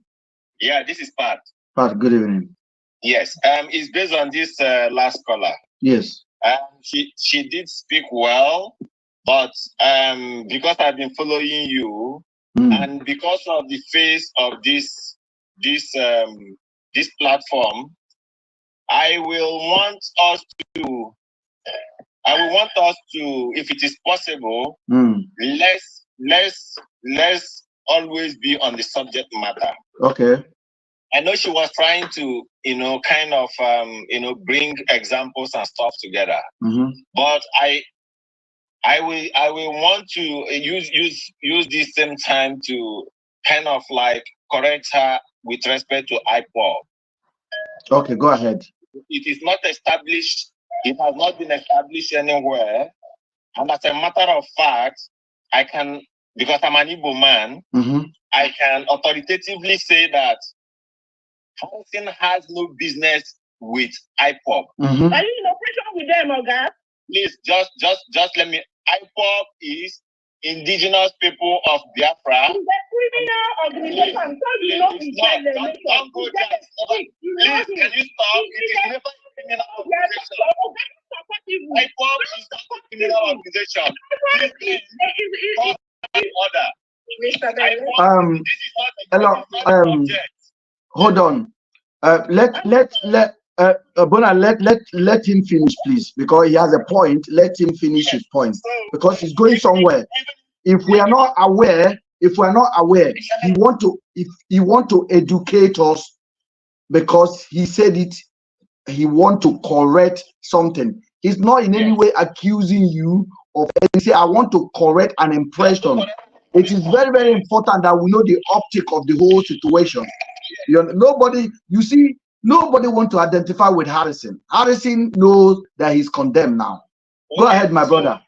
Yes. So IPOB is an organization of its own that has no link with this business, that has no link with the missing of this girl. And because people listen to your platform, let's not mix things up. Don't use the opportunity of airing your view to bring in an organization that has no business with this. Even if Harrison is an IPOB member, that is the case here. It's not the subject. Please, let's note that. Okay? Thank you. So don't bring in any organization that has not, because we've not been to any law, any judge, and nobody has been pronounced anything. And Harrison has never shown at any point his affiliation with IPOB movement. With IPOB. So let's keep that on the side, please. That's the impression I want to correct. Now going to the case. Can I just corroborate on? Go ahead. Let me just corroborate something, right? That yes, Harrison and his group of cartel or whatever terrorizing the Southeast are acting under the guise. It's false. They are not. No. So they do it, and then people believe. Don't you say terrorizing the Southeast? Think that they're IPOB. So it's like. I don't know, brother. Don't say terrorizing the Southeast. Harrison has shown to be a criminal that terrorizes people. Wait, so they commit these crimes. Say it again. There's one you have a point actually to make, okay? I think most of the discussions we've had here has been based on discussions of fact, okay? Yes. Let's not make assumptions with the facts we have at hand. That will actually bear us from actually seeing the right picture. It's good to have such this thing, but let's actually stick to the facts that we have and how that affects this case. What we're saying. Yes. Because the media will take it. So what I want to say is this: is that there is no, as I say, I've actually looked at that area. I have never seen Harrison in affiliation or even in any form with IPOB movement. I have never seen that. So I will agree with you, sir, that you are right on that one. Let us be, because I know my sister that spoke, Bona spoke with so much passion and so much eloquence. I can understand. And also, this is why education is very important, where we can educate each other about the activities of groups and all that. I saw one person here now, Yoruba First. If somebody will look at that name now, you will think Yoruba First is just for the Yoruba people. No, it's his own way of expressing his own identity. So we have to respect that. Let us not lose our focus from what we are dealing with. We are dealing with a criminal. I've just put the picture up on my, I don't know if you guys can see the picture I put up on the YouTube of Harrison and the 7 1, 2, 3 Harrison Marvelous and the 5 police officer with all GUN in their hand. Harrison on this particular video was wearing a pure white. This was the day they discovered the body. Harrison said it was on the same day that they took Andrew's property to Abuja. He lied because I now have the date and everything intact in my hand. So what I'm trying to say here is this: Harrison has proved himself to be in bed with Nigerian criminal police gangs, and he laundered the money for them. He don't launder money for them. He also have, Harrison says he's a human right. He has offices in 6 geopolitical zones. He has in Port Harcourt, Anambra. Anambra was the one that gave him a card last time. He said he got a car from his office in Anambra, a Mercedes GUL, a Mercedes 350 from a charity organization. When I know they ask question, Nigerian people. When I know they ask question. I don't ever have. Please go on again. Okay. My sister, good evening. How are you today? I'm fine, Mr. Ben. Were you able to listen to the? Finish after her, okay? I'm sorry. I think Pat said he had not finished. Oh, okay. Hold on, please. Let her finish. Go ahead, Pat. Okay. I think Pat is back. Pat is out.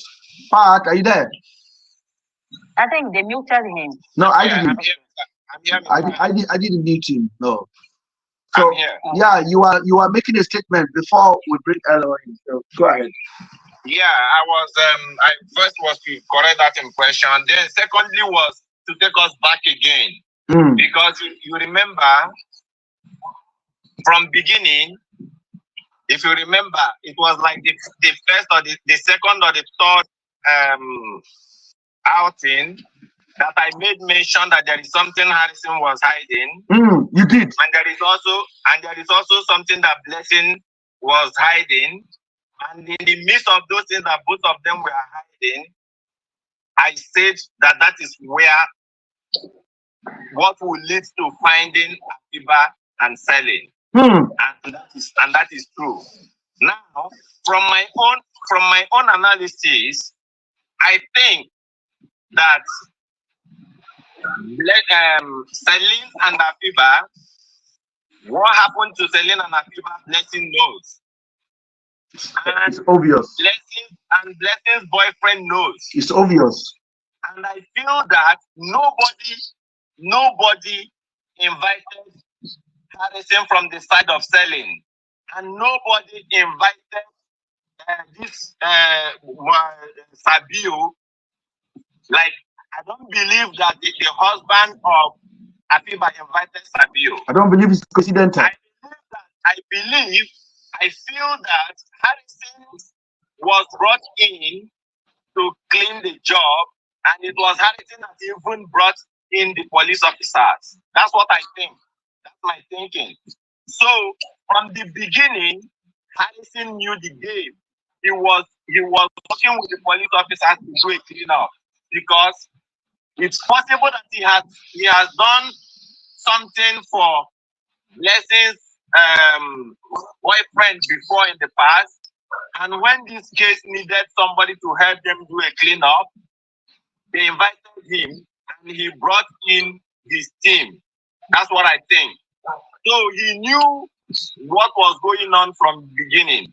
And if you watch him, you will hear him say that Celine's sister's husband. So he's trying to make it look there is somebody who invited him into the case. Nobody invited him into the case from the side of Celine. So, and that is the thing. He has always been there to do a cleanup. And now he feels that if he's responding or answering questions from people, the case will be lingering more. So he's feeling that if he opts out of the case, people will not have the opportunity of asking him questions, and possibly you yourself will stop. That's why he's trying to, give the body language that he wants to end, but he's not going anywhere. Thank you. He's not going anywhere. Then I watched the Sabio, his comment with Dr. Kemi, the one you posted, I think yesterday or today, because I didn't follow the interview. Yes. But then it touches my heart. Today I was following up with the U.S. Congress, asking a question to their the Secret Service. The director of CIA. I was just asking myself, this is how a system works, and I believe that this Mr. Bio would have listened to this interview like this someone, and this man opened his mouth to tell Kemi that his interest was to find Afiba and selling. I'm going on the emotional side right now, and that is to say, because I know that police is involved. Sorry to go blunt. They are very much involved. And this is why they cannot say anything. They can't say anything. Celine's family should begin to look on the ways of going through the human rights activists in Nigeria and going through their reps, whoever that is their representative in the House of Reps. They should begin to cry out. Because if you are waiting for the police to say anything, except people call police to question, except people invite them, they are not going to say anything, because all they are doing is waiting for you people to talk. At the end of the day, when you talk and nobody does nothing, then the case will just naturally die. That's what they are waiting for. They are not ready to say anything. But I know that somebody like Brekete family can actually call one or two people to ask questions in the first second.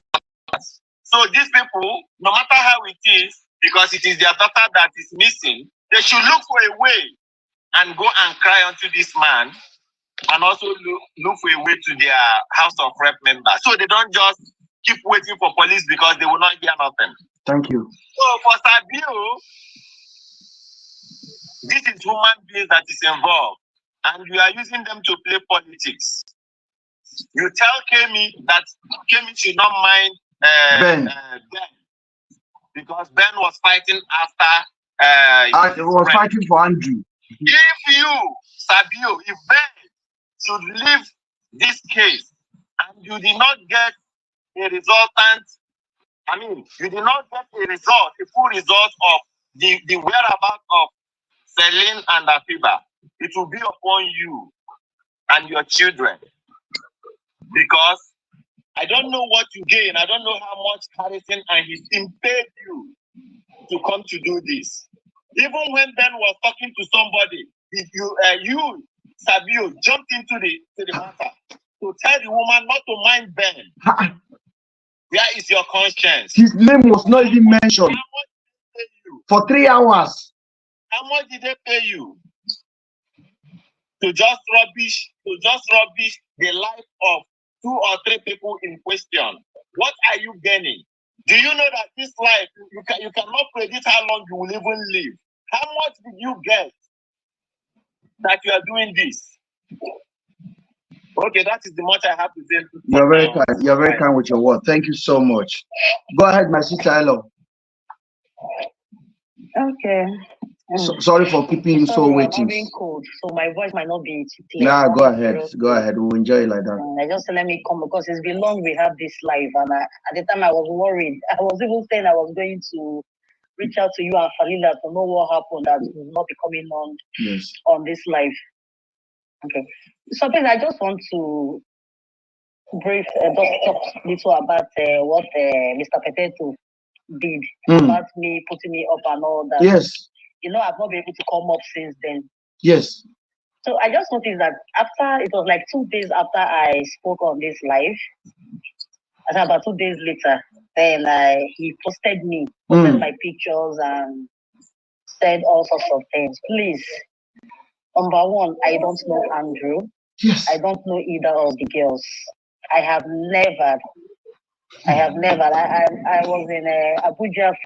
in Abuja for 2016 to 2021.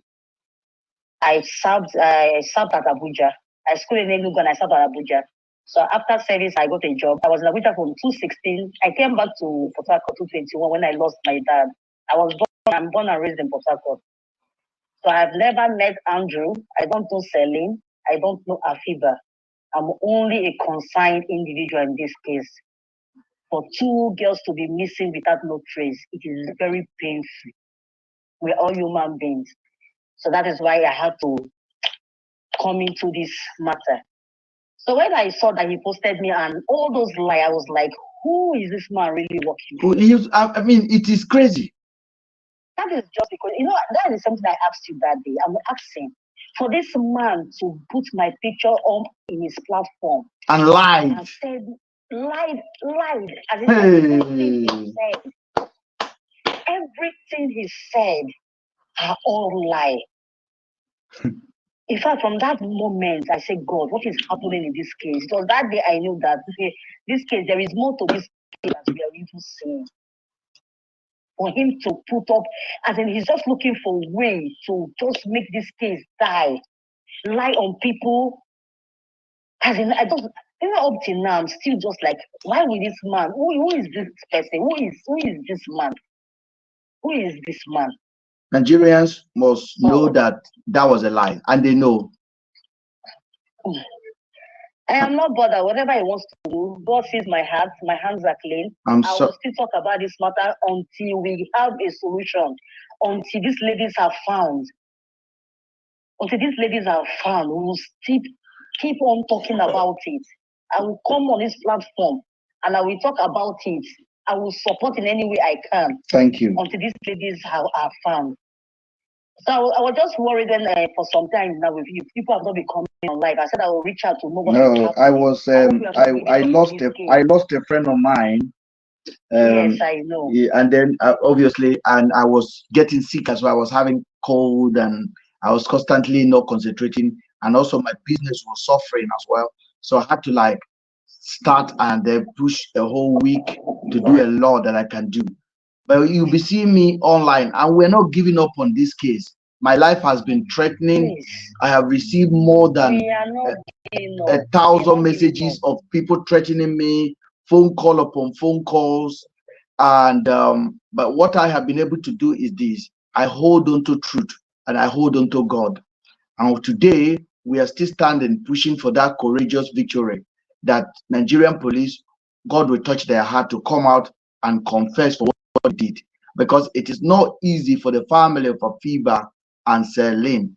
Yesterday, I was able to get opportunity to speak to one of the family. In short, both of the family, their mom are in the hospital. Because the trauma of going to bed, not even knowing whether your daughter is dead or alive or kidnapped, is much more than anything. They have no information. The only information they're having is what will drop online like this. Blessing has gone missing completely, kept quiet. Harrison protecting Blessing. And people are out there, all the YouTubers they have used, they now kept their mouth quiet because they now see the truth.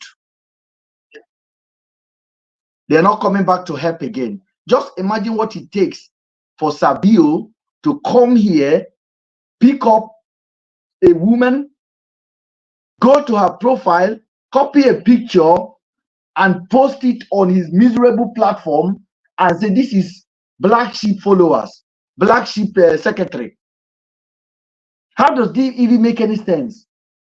Do you know what it takes? Just because I said, sorry, just because under your life I was like, and I made a comment. I said, why will you say we should not put the police? We should exclude the police out of this case. That's all. We cannot leave the police out of this case. That is the only thing I said. That we cannot leave the police out of this case. And Harrison has been there being the spokesman of the police. He has been the one passing information to us. So it's already too late for him to remove himself. Him collecting money from the police, 1.5 million naira, it is not done anywhere. Every reasonable person, learned person, wise person will know that you're not supposed to touch money that is under investigation. Sabio that lives in America say it was okay. It was okay. No. Just imagine it. Just imagine. Those were the things I said. I commented. No, I have never commented on this page before. I have never. Every comment I have, everything about this case I have said is on your platform. So I don't know why he is so bitter. I don't know what happened that he has the guts to let him do whatever he wants to do. Do you know the amount of frustration? Do you know the amount of frustration it has to be after I spent 3 hours with that journalist Kemi? 3 hours, answer question to the best of my knowledge. And if you guys don't see that I was sick, I have cold, and I was inside the car on the road, but I answer every detail. And Sabio have to contact somebody that know Dr. Kemi, and Dr. Kemi picked him. Because Dr. Kemi never pick any random people. So there has to press a button, which I suspect to be Daddy Freeze. Daddy Freeze has to contact Dr. Kemi to accept Sabio. Immediately I step out. But thank God, Sabio just came to disgrace himself in that life. He just came because everything he talked was absolute rubbish. Absolute rubbish. It's an indictment of his intelligence. He was angry. He couldn't even pronounce my name. He was like burning. Don't listen to Ben. Everything you're gonna ask Ben, Ben is not going to answer. Ben Simon. The woman was like, "Who are you talking about? You are talking we. Who are we? Yeah, we. My work is not in the contention here. Yeah, we. Like a child. Like a child. I don't know how I don't know how he listened to himself on that video. I don't know. So that shows you. Go ahead. Okay, please, I just want to ask you one question so I can go off because there are some things I need to do before going to bed. Go ahead, please. Please, I just want to ask one question. Please, who contacted Harrison in all of this? Like, do you have that information? I have asked. I got some explanation, but I'm not satisfied. And the person I was asking the information is the person that should tell me everything. And what she told me was not satisfactory. But I can guarantee you that Harrison did not just appeared on that show, on this very particular incident, without arrange. And I can also tell you that Tony, Afiba's husband, that was brought in by Sabio, was not an accident. I know too much to accept that as an accident. So Harrison got into this case from a very K-leg point of view. And what he said, he came to do laundering for the dirty work they have done. And I agree with that. I think is very important. Yeah. We know how he got involved in this case, who contacted him, who brought into this case. But I think that might as well give us a link to solving this problem. So let's know if it's the family of Celine, if it's from the family of Harrison says it's the family of Celine. Then let's ask them who gave them the contact, who sent them a link of Harrison, who did it. Celine's family. Let's know who asked them to contact this person. This thing will really take us at it. It's going to help us a lot in this investigation. It's very important. So please look for a way to get that information. Thank you very much. Very vital information. Very important information. Let me just. Thank you so much. I will join people maybe some other time. Thank you. God bless and have a nice work tomorrow. Yeah. So the video. Thank you. The picture I'm showing currently on YouTube. If you are on YouTube, you look at the picture of the 4 police officers. The officer on the far right was the one that Harrison claimed stole the iPhone of Andrew from his house, or an iPhone. Then the officer next on the far right, second to the far right, is the officer that hired a Yahoo boy and took his car. That officer hired a Yahoo boy and took his car. That tall one. Harrison confirmed it. So Harrison said when he posted this picture, people because I challenged Harrison. I said, Harrison, do you know this officer's character? Because I have gone my deep investigation into them. Harrison said, yes, what you say is right. People told me this.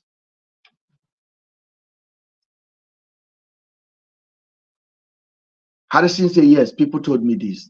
So those are the group of people that went to kidnap Andrew. If you also watch the vehicle of Andrew, how they intentionally destroyed that vehicle, you will know their mission was clear, was to keep the car. That car was damaged after they piled Andrew. Why is Blessing not being arrested?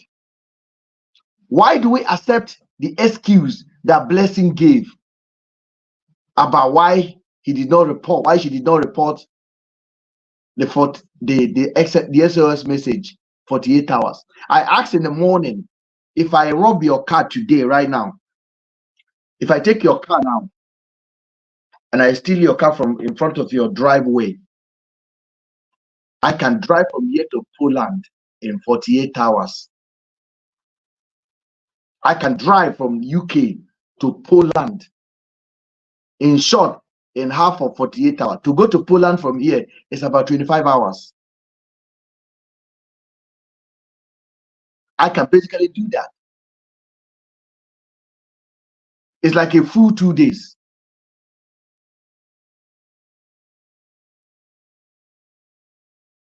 And Blessing received that SOS message and kept it and say, I was on the plane to Abuja. Of 2 friends, one of them Ghanaian, that visited you. So all the sponsorship, the sponsor YouTuber, that money was coming from somewhere against my person. That Mr. Potato even came out and say another person has given us 2 million to give to YouTuber. Then just Mr. Potato no get sense. That's when I came and I actually put a real course on top of the YouTubers. All of them that have condemned me without knowing fact or ignorantly ignoring the fact. I told them they will RIP their own children with that their hand.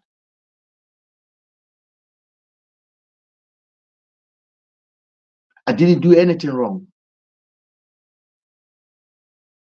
I didn't do anything wrong. Look at the story. Look at the story. If it's your family member that went missing, don't you want a fair conclusion? A just answer? Why Harrison did all this is beyond my imagination. Then he called himself a human right. Then he have these people under his page that go there and say, well done, well done. Harrison currently is not talking to Afiba's family. Harrison is not talking to Celine family. Harrison have a GoFundMe for Celine and Afiba. Why he's not talking to the family? Is it good? Is it good? Harrison follower, is this good? God that you say you serve will judge all of them. Because this injustice you are seeing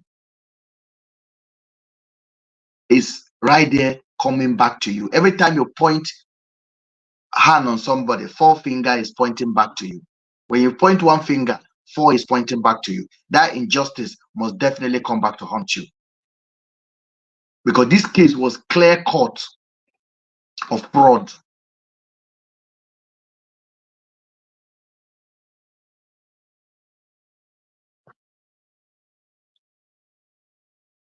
Clear fraud. And today, we can see it with our own very eye. The 2 family are still missing their daughter. You hear it on that recording. Harrison said the body has been questioned. I didn't question the body. I didn't say whether that was a body or not a body. I said that body is fake. I say it's fake. I say, Harrison, you and I know it is impossible to have a body on the street for 30 days. I disputed it immediately. That's what they didn't like.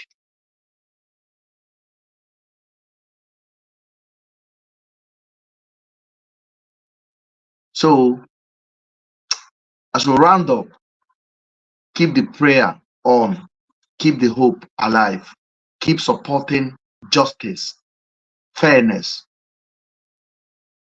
If I dab into a topic that does not align with this current topic, listen one more, you will see the connection I'm making.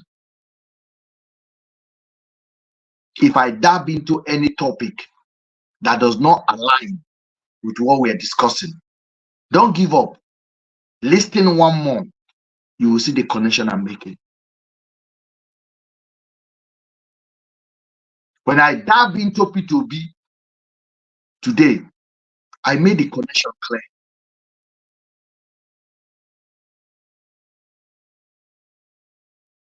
I made it clear. You are going to protest. You are planning now to go and protest. This is a protest. The same injustice that Nigerian government is doing to you is the same injustice they are doing to the family of Afiba and Selim. You have mouth as somebody that went to school. Some of you abroad, that Mr. Ben have power to buy 2 people in Nigeria.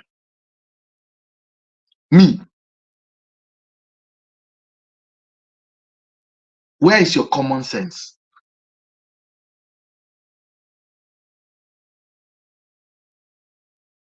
People have told me to stop talking about this. Friends. I told them, go to hell. You can believe what you want to believe. Because those friends wouldn't have come out to defend me, to clear my name for me. They wouldn't do it. In short, some of them would have been gossiping around the neighborhood. Oh, you hear what they say Ben is doing? You hear what they say Ben is doing? Did you hear what they say Ben is doing? But I stood my ground. And I tell you again, and I pray again, may the day the enemy will come for you, may your voice not be taken away from you. If you've been following my page and you are tired, please excuse yourself. If I say something that is no longer in alliance with your mind or with your intention, please correct me. If I explain to you and you are not satisfied, excuse yourself for your own sanity.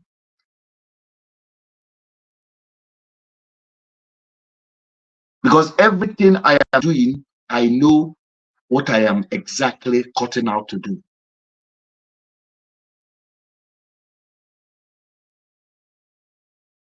How are you supporting Harrison and you want to protest against government of the day? Does it make any sense?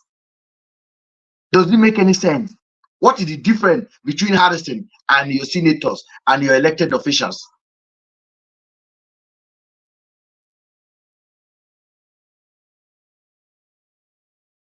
You went to somebody's house, pack his goose, received lies, endorsed it, brought it to your platform, who you gain through Selin and Afiba. Sold the lies to them.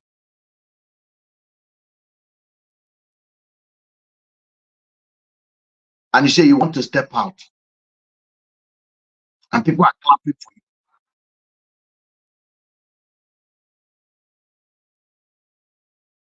Somebody dash your car on your birthday.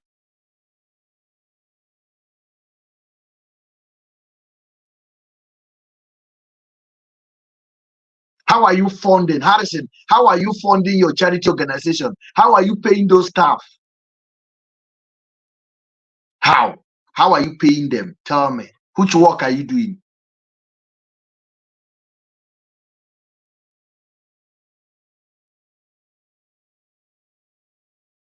Where are you getting your funding from? The people that bought you that car, where did they get the money from to buy you the car? You say it's from your Anambra office. And you're doing like this.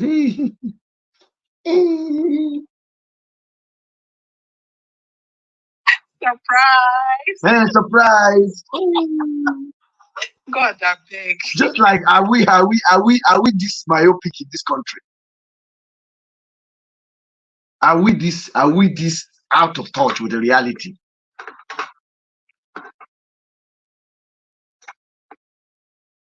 The honest truth is that every Nigerian is gullible. Because they think that they even fall for it. Don't forget that once upon a time, Hushpuppi had millions of followers though. Yes. And it was evidently clear the girl was a scammer. Yes. Until today, it's still a supporter. Yes. People that are still saying, if you go on his Hushpuppi, if you go on his Instagram page, the numbers are increasing. They are increasing. We are praying for you, boss. Look up, boss. We should be us, boss. Instagram deactivate that account and he come and he create another one.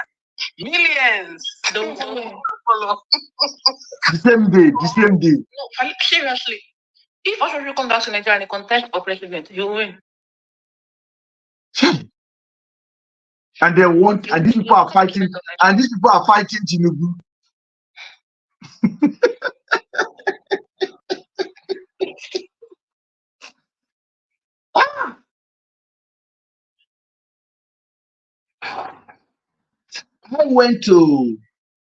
Few days ago, I went to Dino Malai, one of the former senators. He was showing off his car. And about 50-something thousand people like it. I say, I'm asking myself a question. It's not that they like it. Comment. They like, I hear you, boss. Our hero. I hear you, boss. Our hero. God bless you.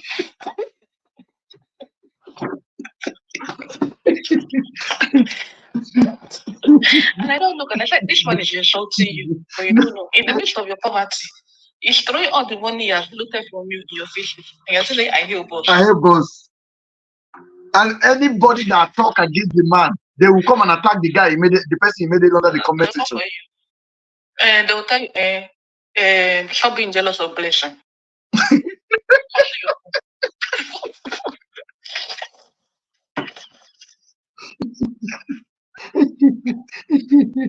One pastor just came out the other day. He was selling soap. He was selling cream.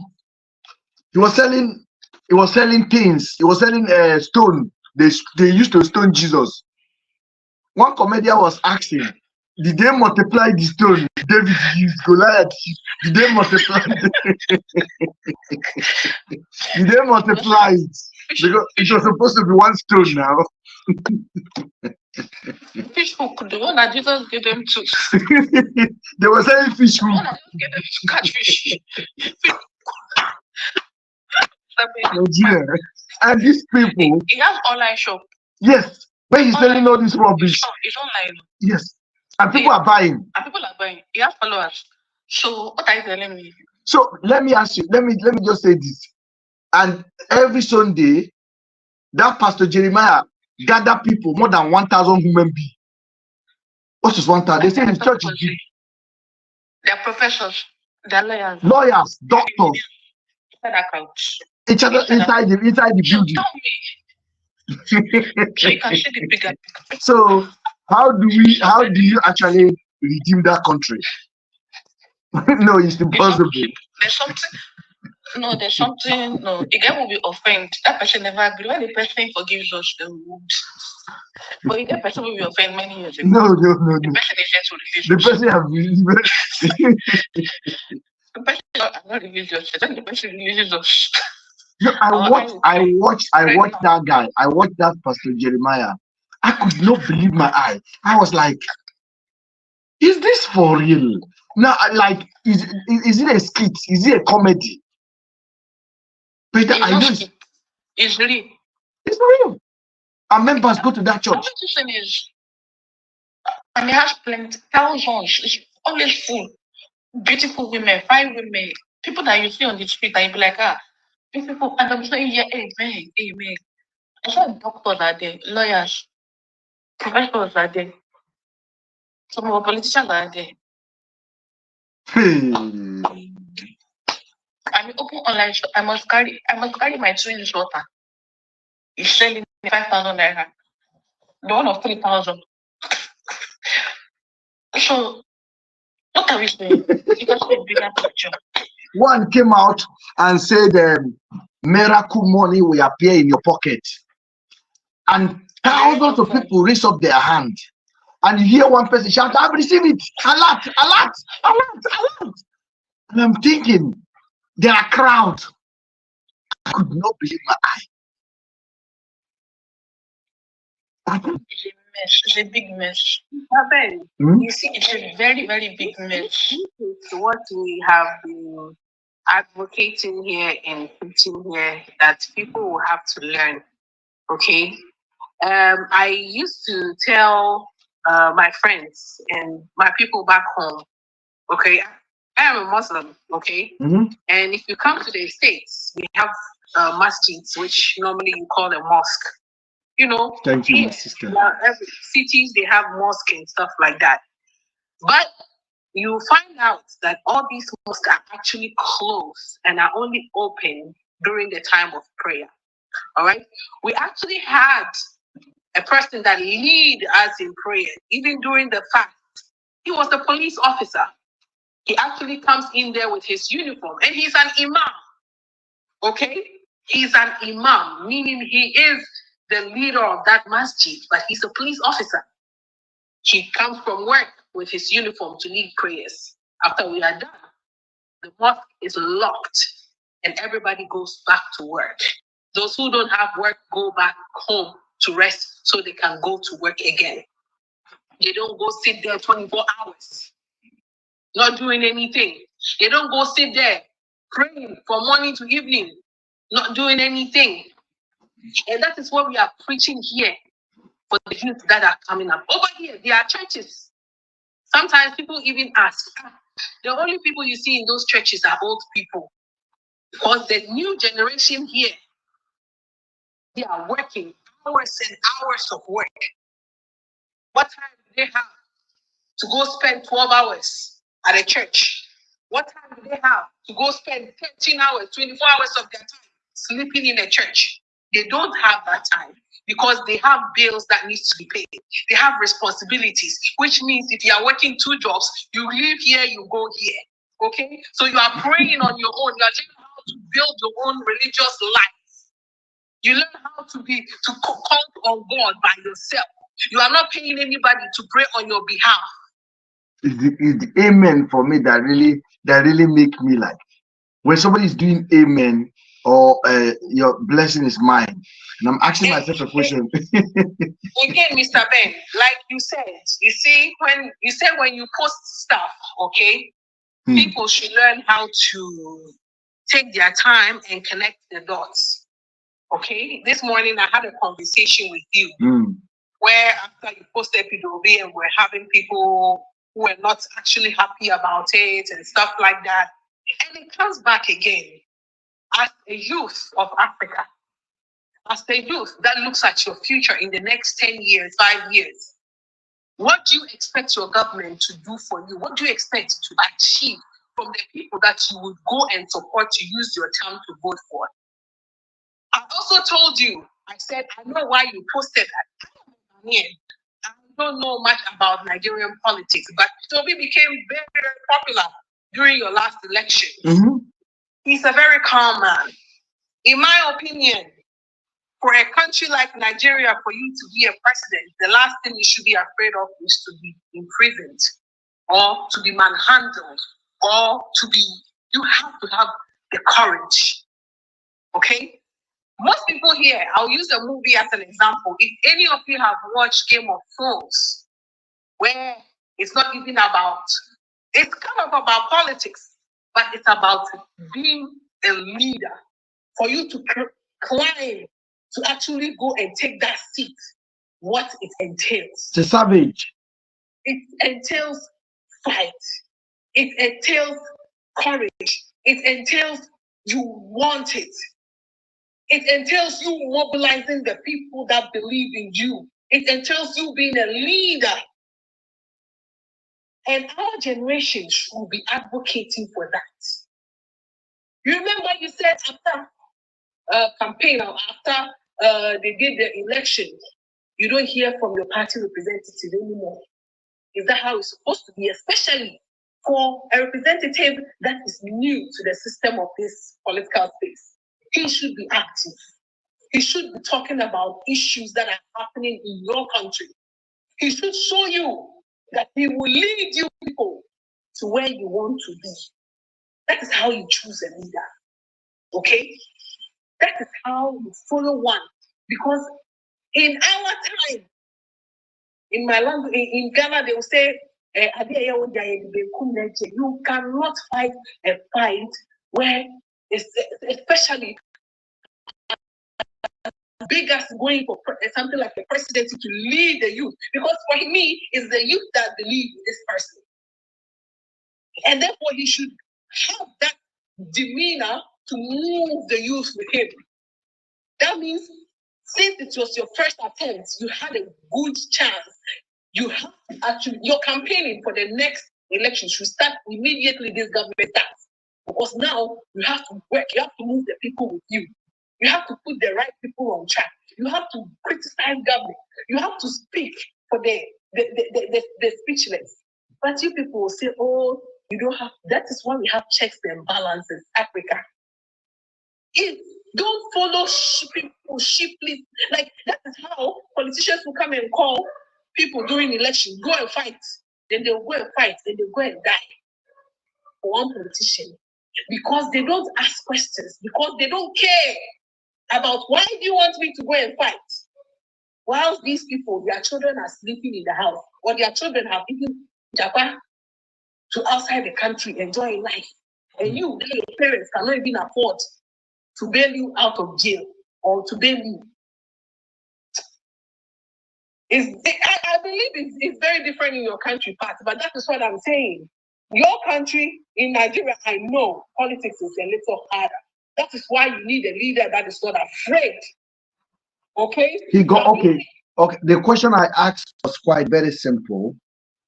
And I was very, very I made the video with an intention of having this conversation. And I believe that if you are truly believe in P2B leadership, then is the right question I asked. I said, where is the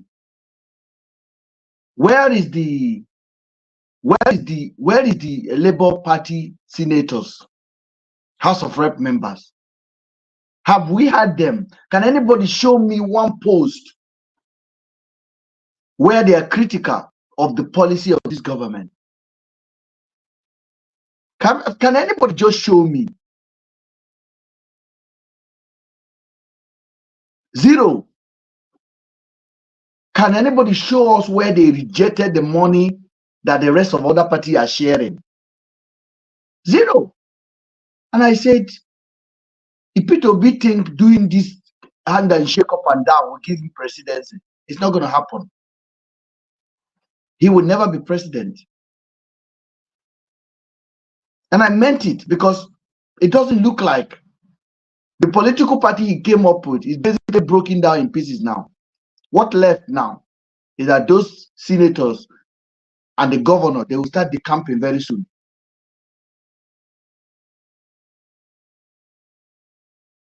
Atiku is in his own villa, chilling. That P2B that have the youth on his side. It's just peaceful man going about having a handshake. When Jagaban was campaigning, Jagaban was busy abusing people. If you ask him a question, he will tell you, I don't want to explain to you. This president, he said, I don't owe you any explanation. When I get there, I'll tell you what I will do. The man went and pressed the button he needed to press. And the INEC chairman declared him the president of Nigeria. And I congratulated him. And today, we can see the repercussion of that decision. Now, if P2B is waiting for the next 4 years and come out and say, I'm running again, Nigerian youth will be there. I said P2B will not even be nominated for a major political party in Nigeria. He will not be nominated for, because that time, it will be too late to return back to PDP. And the Labour Party is already showing to be a breakdown.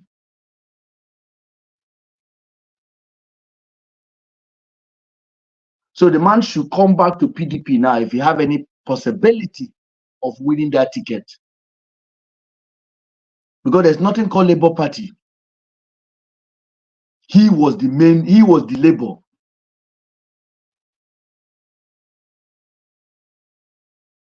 I don't know anything. Remember, I don't think I ever even write Nigerian Labour Party on my Instagram before P2B joined that political party. And will make that movement one of the biggest movements in the history of Nigerian politics. But after the election, the man withered away. He was just being nice to meet you up and down the country. Why the country is on a down spiral. Now you are gathering to go and protest. And I'm telling you, the man that should be leading that protest is the man who voted for the last time, Mr. P2B. You said they will arrest him. Is he scared of arrest? Somebody wrote me today, say, Mr. Ben, he's a billionaire. P2B is already a billionaire. You are just on internet shouting, cho, cho, cho, cho, cho. I'm like, Oga, you are on internet commenting under my cho, cho, cho, cho, cho.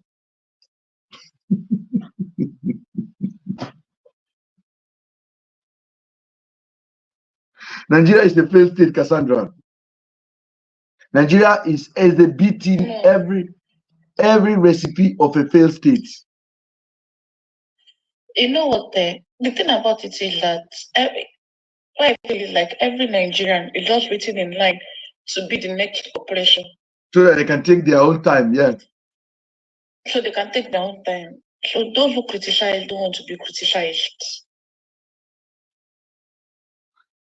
Okay. No. So tell me, how can we move forward? We can't.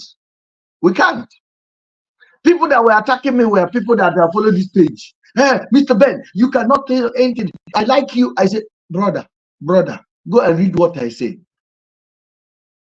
Go and read back what I say. What did I say wrong? Maybe I'll get that footage. I said, go and read back what I say. And I meant it. What I say is very simple. Oga, talk for us. And then there's another topic I need to dive into a little bit now. It's about Dangote.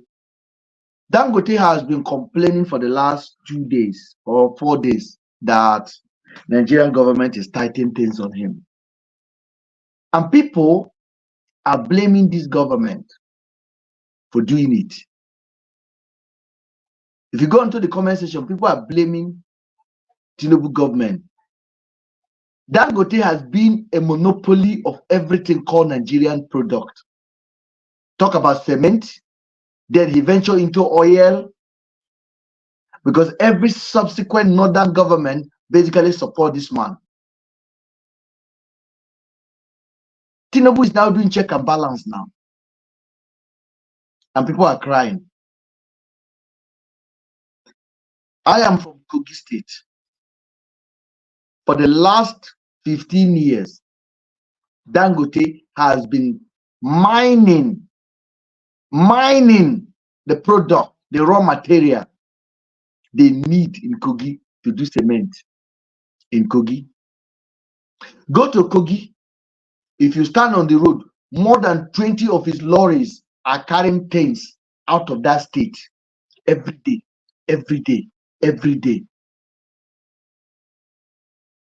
He basically monopolized the whole thing.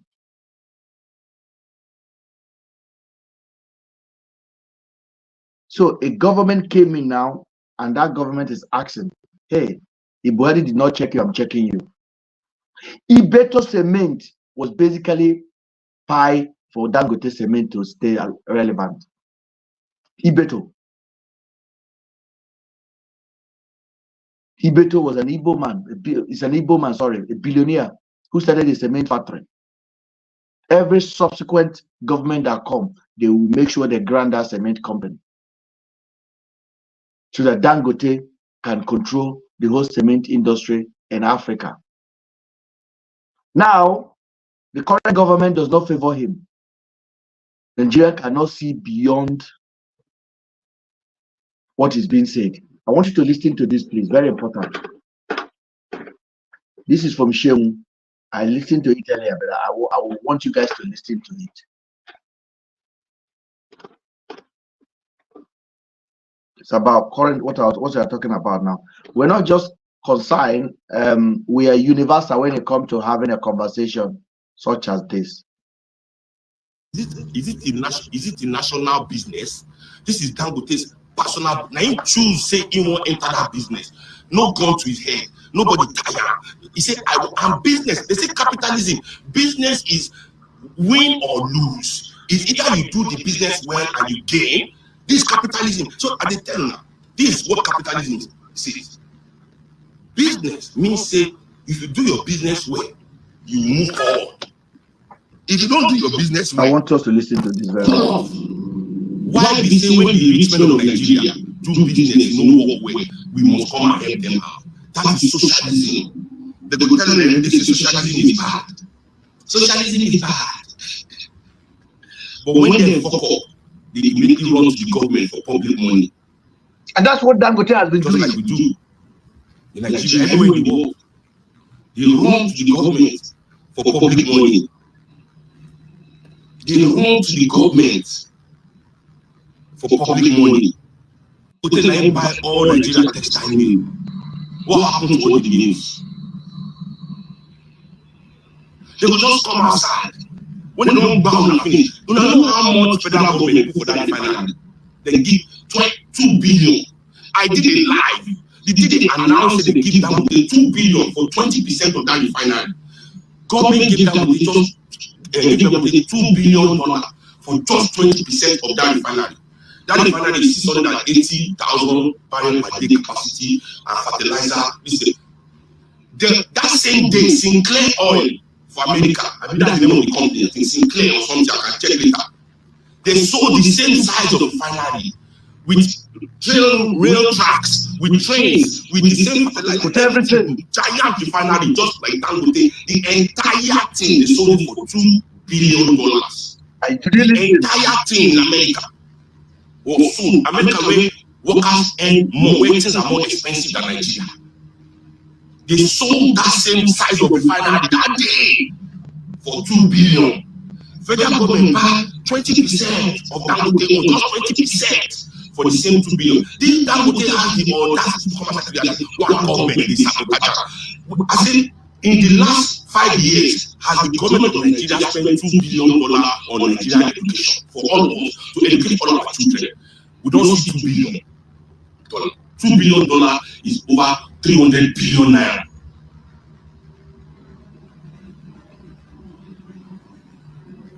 If comes and say, you know what, monopoly, you don't think the monopoly. I don't believe in monopoly. Government should come and buy the refinery. More come buy this city. Refinery will go work. When we come, we don't get sense. See now, due to Una, they don't use their influencers, so they don't come outside. Hey, the government won't keep down the yeah. Government now not going to say that the plan between him and the government, he don't do the first step now. So government now to look like say government is proactive. Government won't buy the refinery. I think now because the government do well. I think later the base will now follow Nigeria ahead. Do what? I think why it was that okay. The question to ask is this: if the refinery will work, is it our now we will collect the profit? Is the profit going to go to Nigerians? Is the profit of the refinery is it national business? This is Dangote's personal. Now he choose say he won't enter that business. No gun to his head. Nobody tired. He said, I'm business. They say capitalism. Business is. So you listen, like when I watch Dangote crying up and down, I don't have any pity for him. And when I watch other people attacking the government, you want to buy Dangote business, you want to, I'm just looking at them. I'm like, did you guys actually understand what is going on here? Did you guys understand what is going on here? People are just emotionally invested without thinking. Just imagine a refinery that a private individual want to build. The federal government of Nigeria carried $2 billion and give it in for just 20% ownership. You know, $2 billion we build a brand new refineries in the UK and America. So how much is the refinery cost? And that refinery does not look like it's going to start very soon, because it already caught fire last week. Now Dangote is saying, government, come and take it.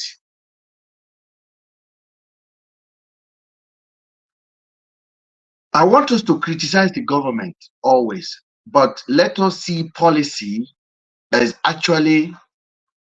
can actually benefit us, and we can, okay, maybe this one might be, or maybe the big men are just fighting among themselves. Let's not join fight. I never believed that a whole government of Nigeria cannot build a refinery for themselves.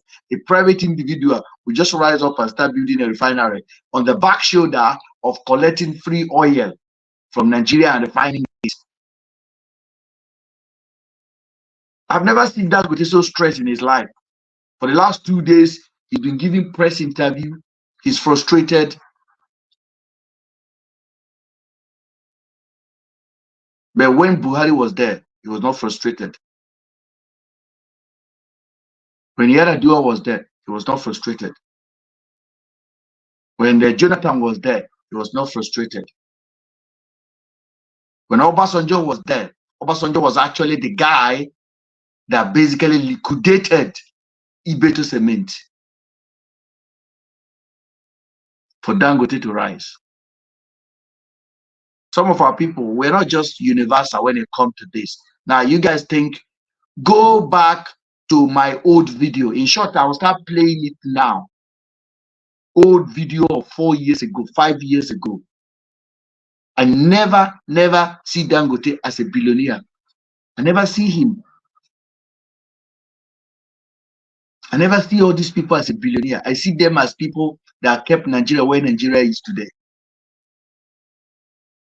I never see Tony Elumelu as a billionaire. These are the people that buy dollar at 1 naira and sold it for 200 naira. These are the people, if you go to the bank today in Nigeria and you want $10,000, nobody will give it to you. But they will go to the bank and get $2 billion on a credit transfer. So they put it in the Zenith Bank and resold it back to the whole population of Nigeria at, forget it. We don't have a country. We're a failed state. We're just pretending. We're a failed state, and it's reflecting in every fibers of our DNA. So I don't know. Maybe everybody, as my sister said, everybody is just waiting for their own opportunity to loot where they can loot. Nobody wants to help this country at all. Maybe it's high time we start considering selling it for China.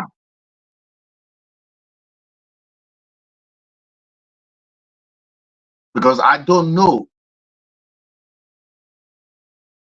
This case alone will give you all you need to know what a first day look like.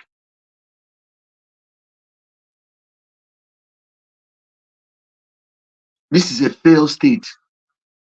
That 2 people are missing, and we have to beg police to even talk. We have to beg them, talk now, tell us now what you did. I want to thank you guys for joining. Sorry that I have to go into politics a little bit as well. Politics, conversation on politics was actually my very good strong point. But let us remain vigilant and ask for voices like Mr. Ben to rise up, where we are not afraid to have a conversation that other people are afraid to have. I will not become a slave to social media platform where I cannot be able to express myself because of followers. Because of followers. Don't follow me. Let us fellowship together on this platform. That's what I call it. Let us rub mind together. I want to thank you guys for joining this evening. Thank you so much, Falila. Thank you. Our queen, Amada. Thank you. And all of you guys, Joshua Daniel, thank you for your contribution. Thank you. Cassandra, thank you so much. YouTube, you guys are wonderful. You guys stay tuned. We just did 4 hours without even knowing we've done 4 hours. That shows the passion that we have on this platform. Yes, that shows the kind of passion we have on this platform.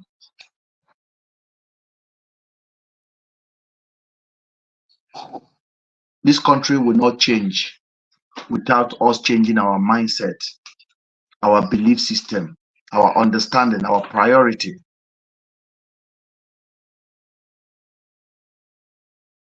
We have to. We should stop enabling politicians. We're enabling them. You enable politicians, you enable your pastors. They abuse you. You enable everybody. You enable even social media nonsense.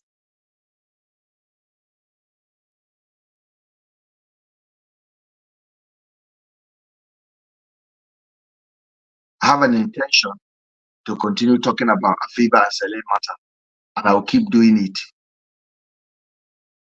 And maybe Harrison supporter can begin to ask him a question. Oga, why? Why you put your head so much deep inside this mess?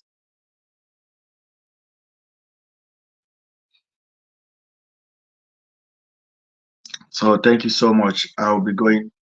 Good night, guys. Good night. Did you just accepted the When's web? Who's web? We don't finish. Your market don't close. I've been listening to everything since, so I just want to throw one like small thing. Go ahead. We should not forget that RBC is also Labour Party, right? I'm sure you know that. Blessing husband is Labour Party, right? Boyfriend, actually. Boyfriend, sorry, boyfriend.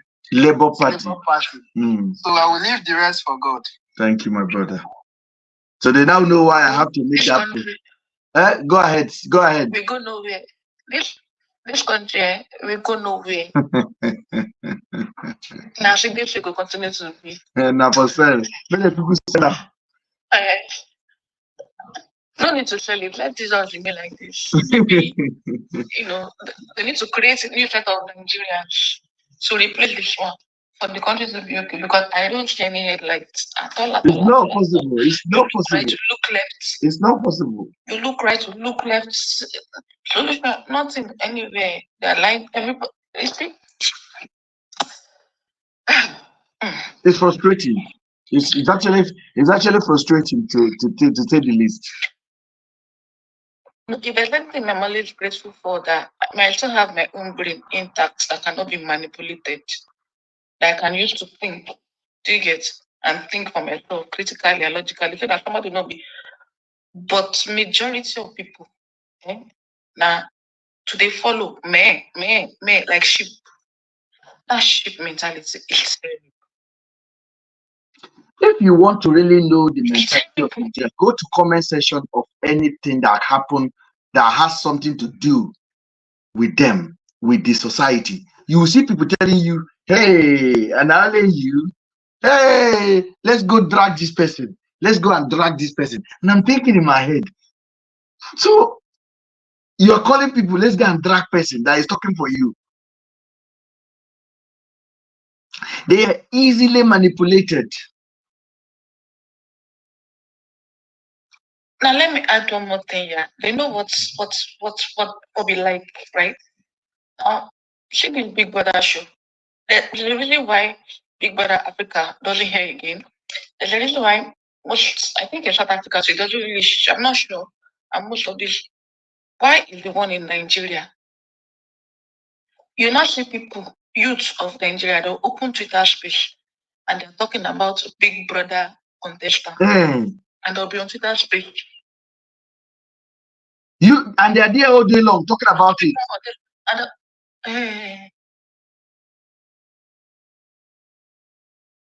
There's another one that used to take them away. Z-word. They call that one Z-word. The people are running back home to go and watch Z-word. I'm like, what? This is a leftover program produced in India. Leftover. University will be on strike. So people forget about their problems now. That's like an escape route for them. They forget their problems.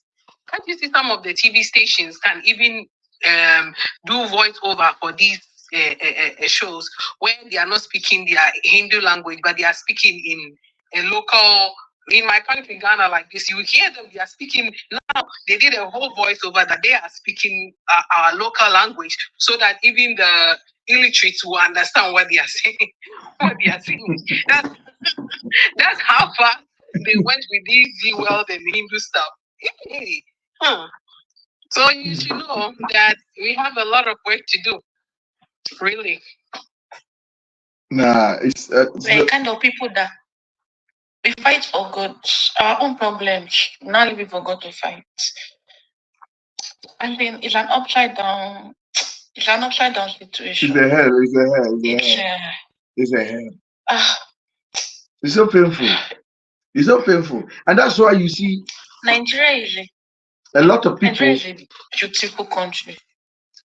Beautiful country. Nigeria is there's nothing anybody can tell me. Especially the people of Nigeria. No. They're on another level entirely. No, but just imagine the insult. I know we don't talk about that. That a pastor will look and go and call a company, do me oil, do me stone, where they take stone Jesus, and begin to sell it for his member. I said, if you see the crowd. No. So that really show the kind of contempt they had. How do you even go to that level? Say, okay, I'm going to do water now. This is the water of river of Galilee. And then he did it, and they put a plaster on it. And then came. You open all livestock. You go to like music.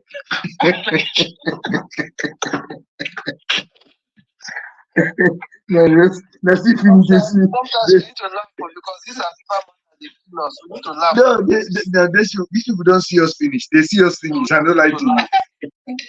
No, but each man stand in front of crowd. But I'm thinking about it.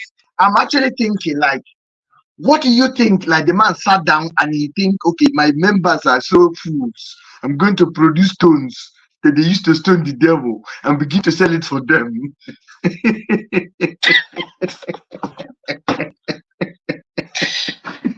said this morning, he stood in front of the crowds.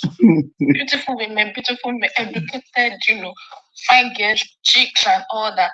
And he was saying, if you have spiritual mouth odor, honey and oil combo, you used to wash your mouth. And people say, hey, me at the crowd. Somebody just make a comment now. Somebody made a comment on the YouTube. I know we're about to go, but I just need to answer the person. The person says a black sheep is a package to lure his victim to his court. I don't know. I've never seen this person on this platform. Oga, go and watch our video, please, because you seems to be backward on what is available. The black sheep story is a lie orchestrated by Harrison. There's nothing called black sheep. There's nothing called occultic. Just take it from me and take it to the bank. If you believe in that, then you also believe that human remain is real. So I'm not going to talk about that, but I just saw the comment. I thought I should address it. I even brought the comment on the page as well. So you're highly welcome to watch most of our videos because you are new here, and then you can get yourself educated, and then you can come back next time. So I want to at least thank you guys. Yeah, go ahead. That's the kind of thing that they use to appeal to people's, sentiments and attention. Yeah, that's what they like to hear. It's rubbish. It's very rubbish. Even Harrison, even Harrison. I have to ask Harrison. I asked Harrison. I said, Harrison, where did you get the organ harvesting from? He said it's Richard now that said it. I said, but why you say 7 people?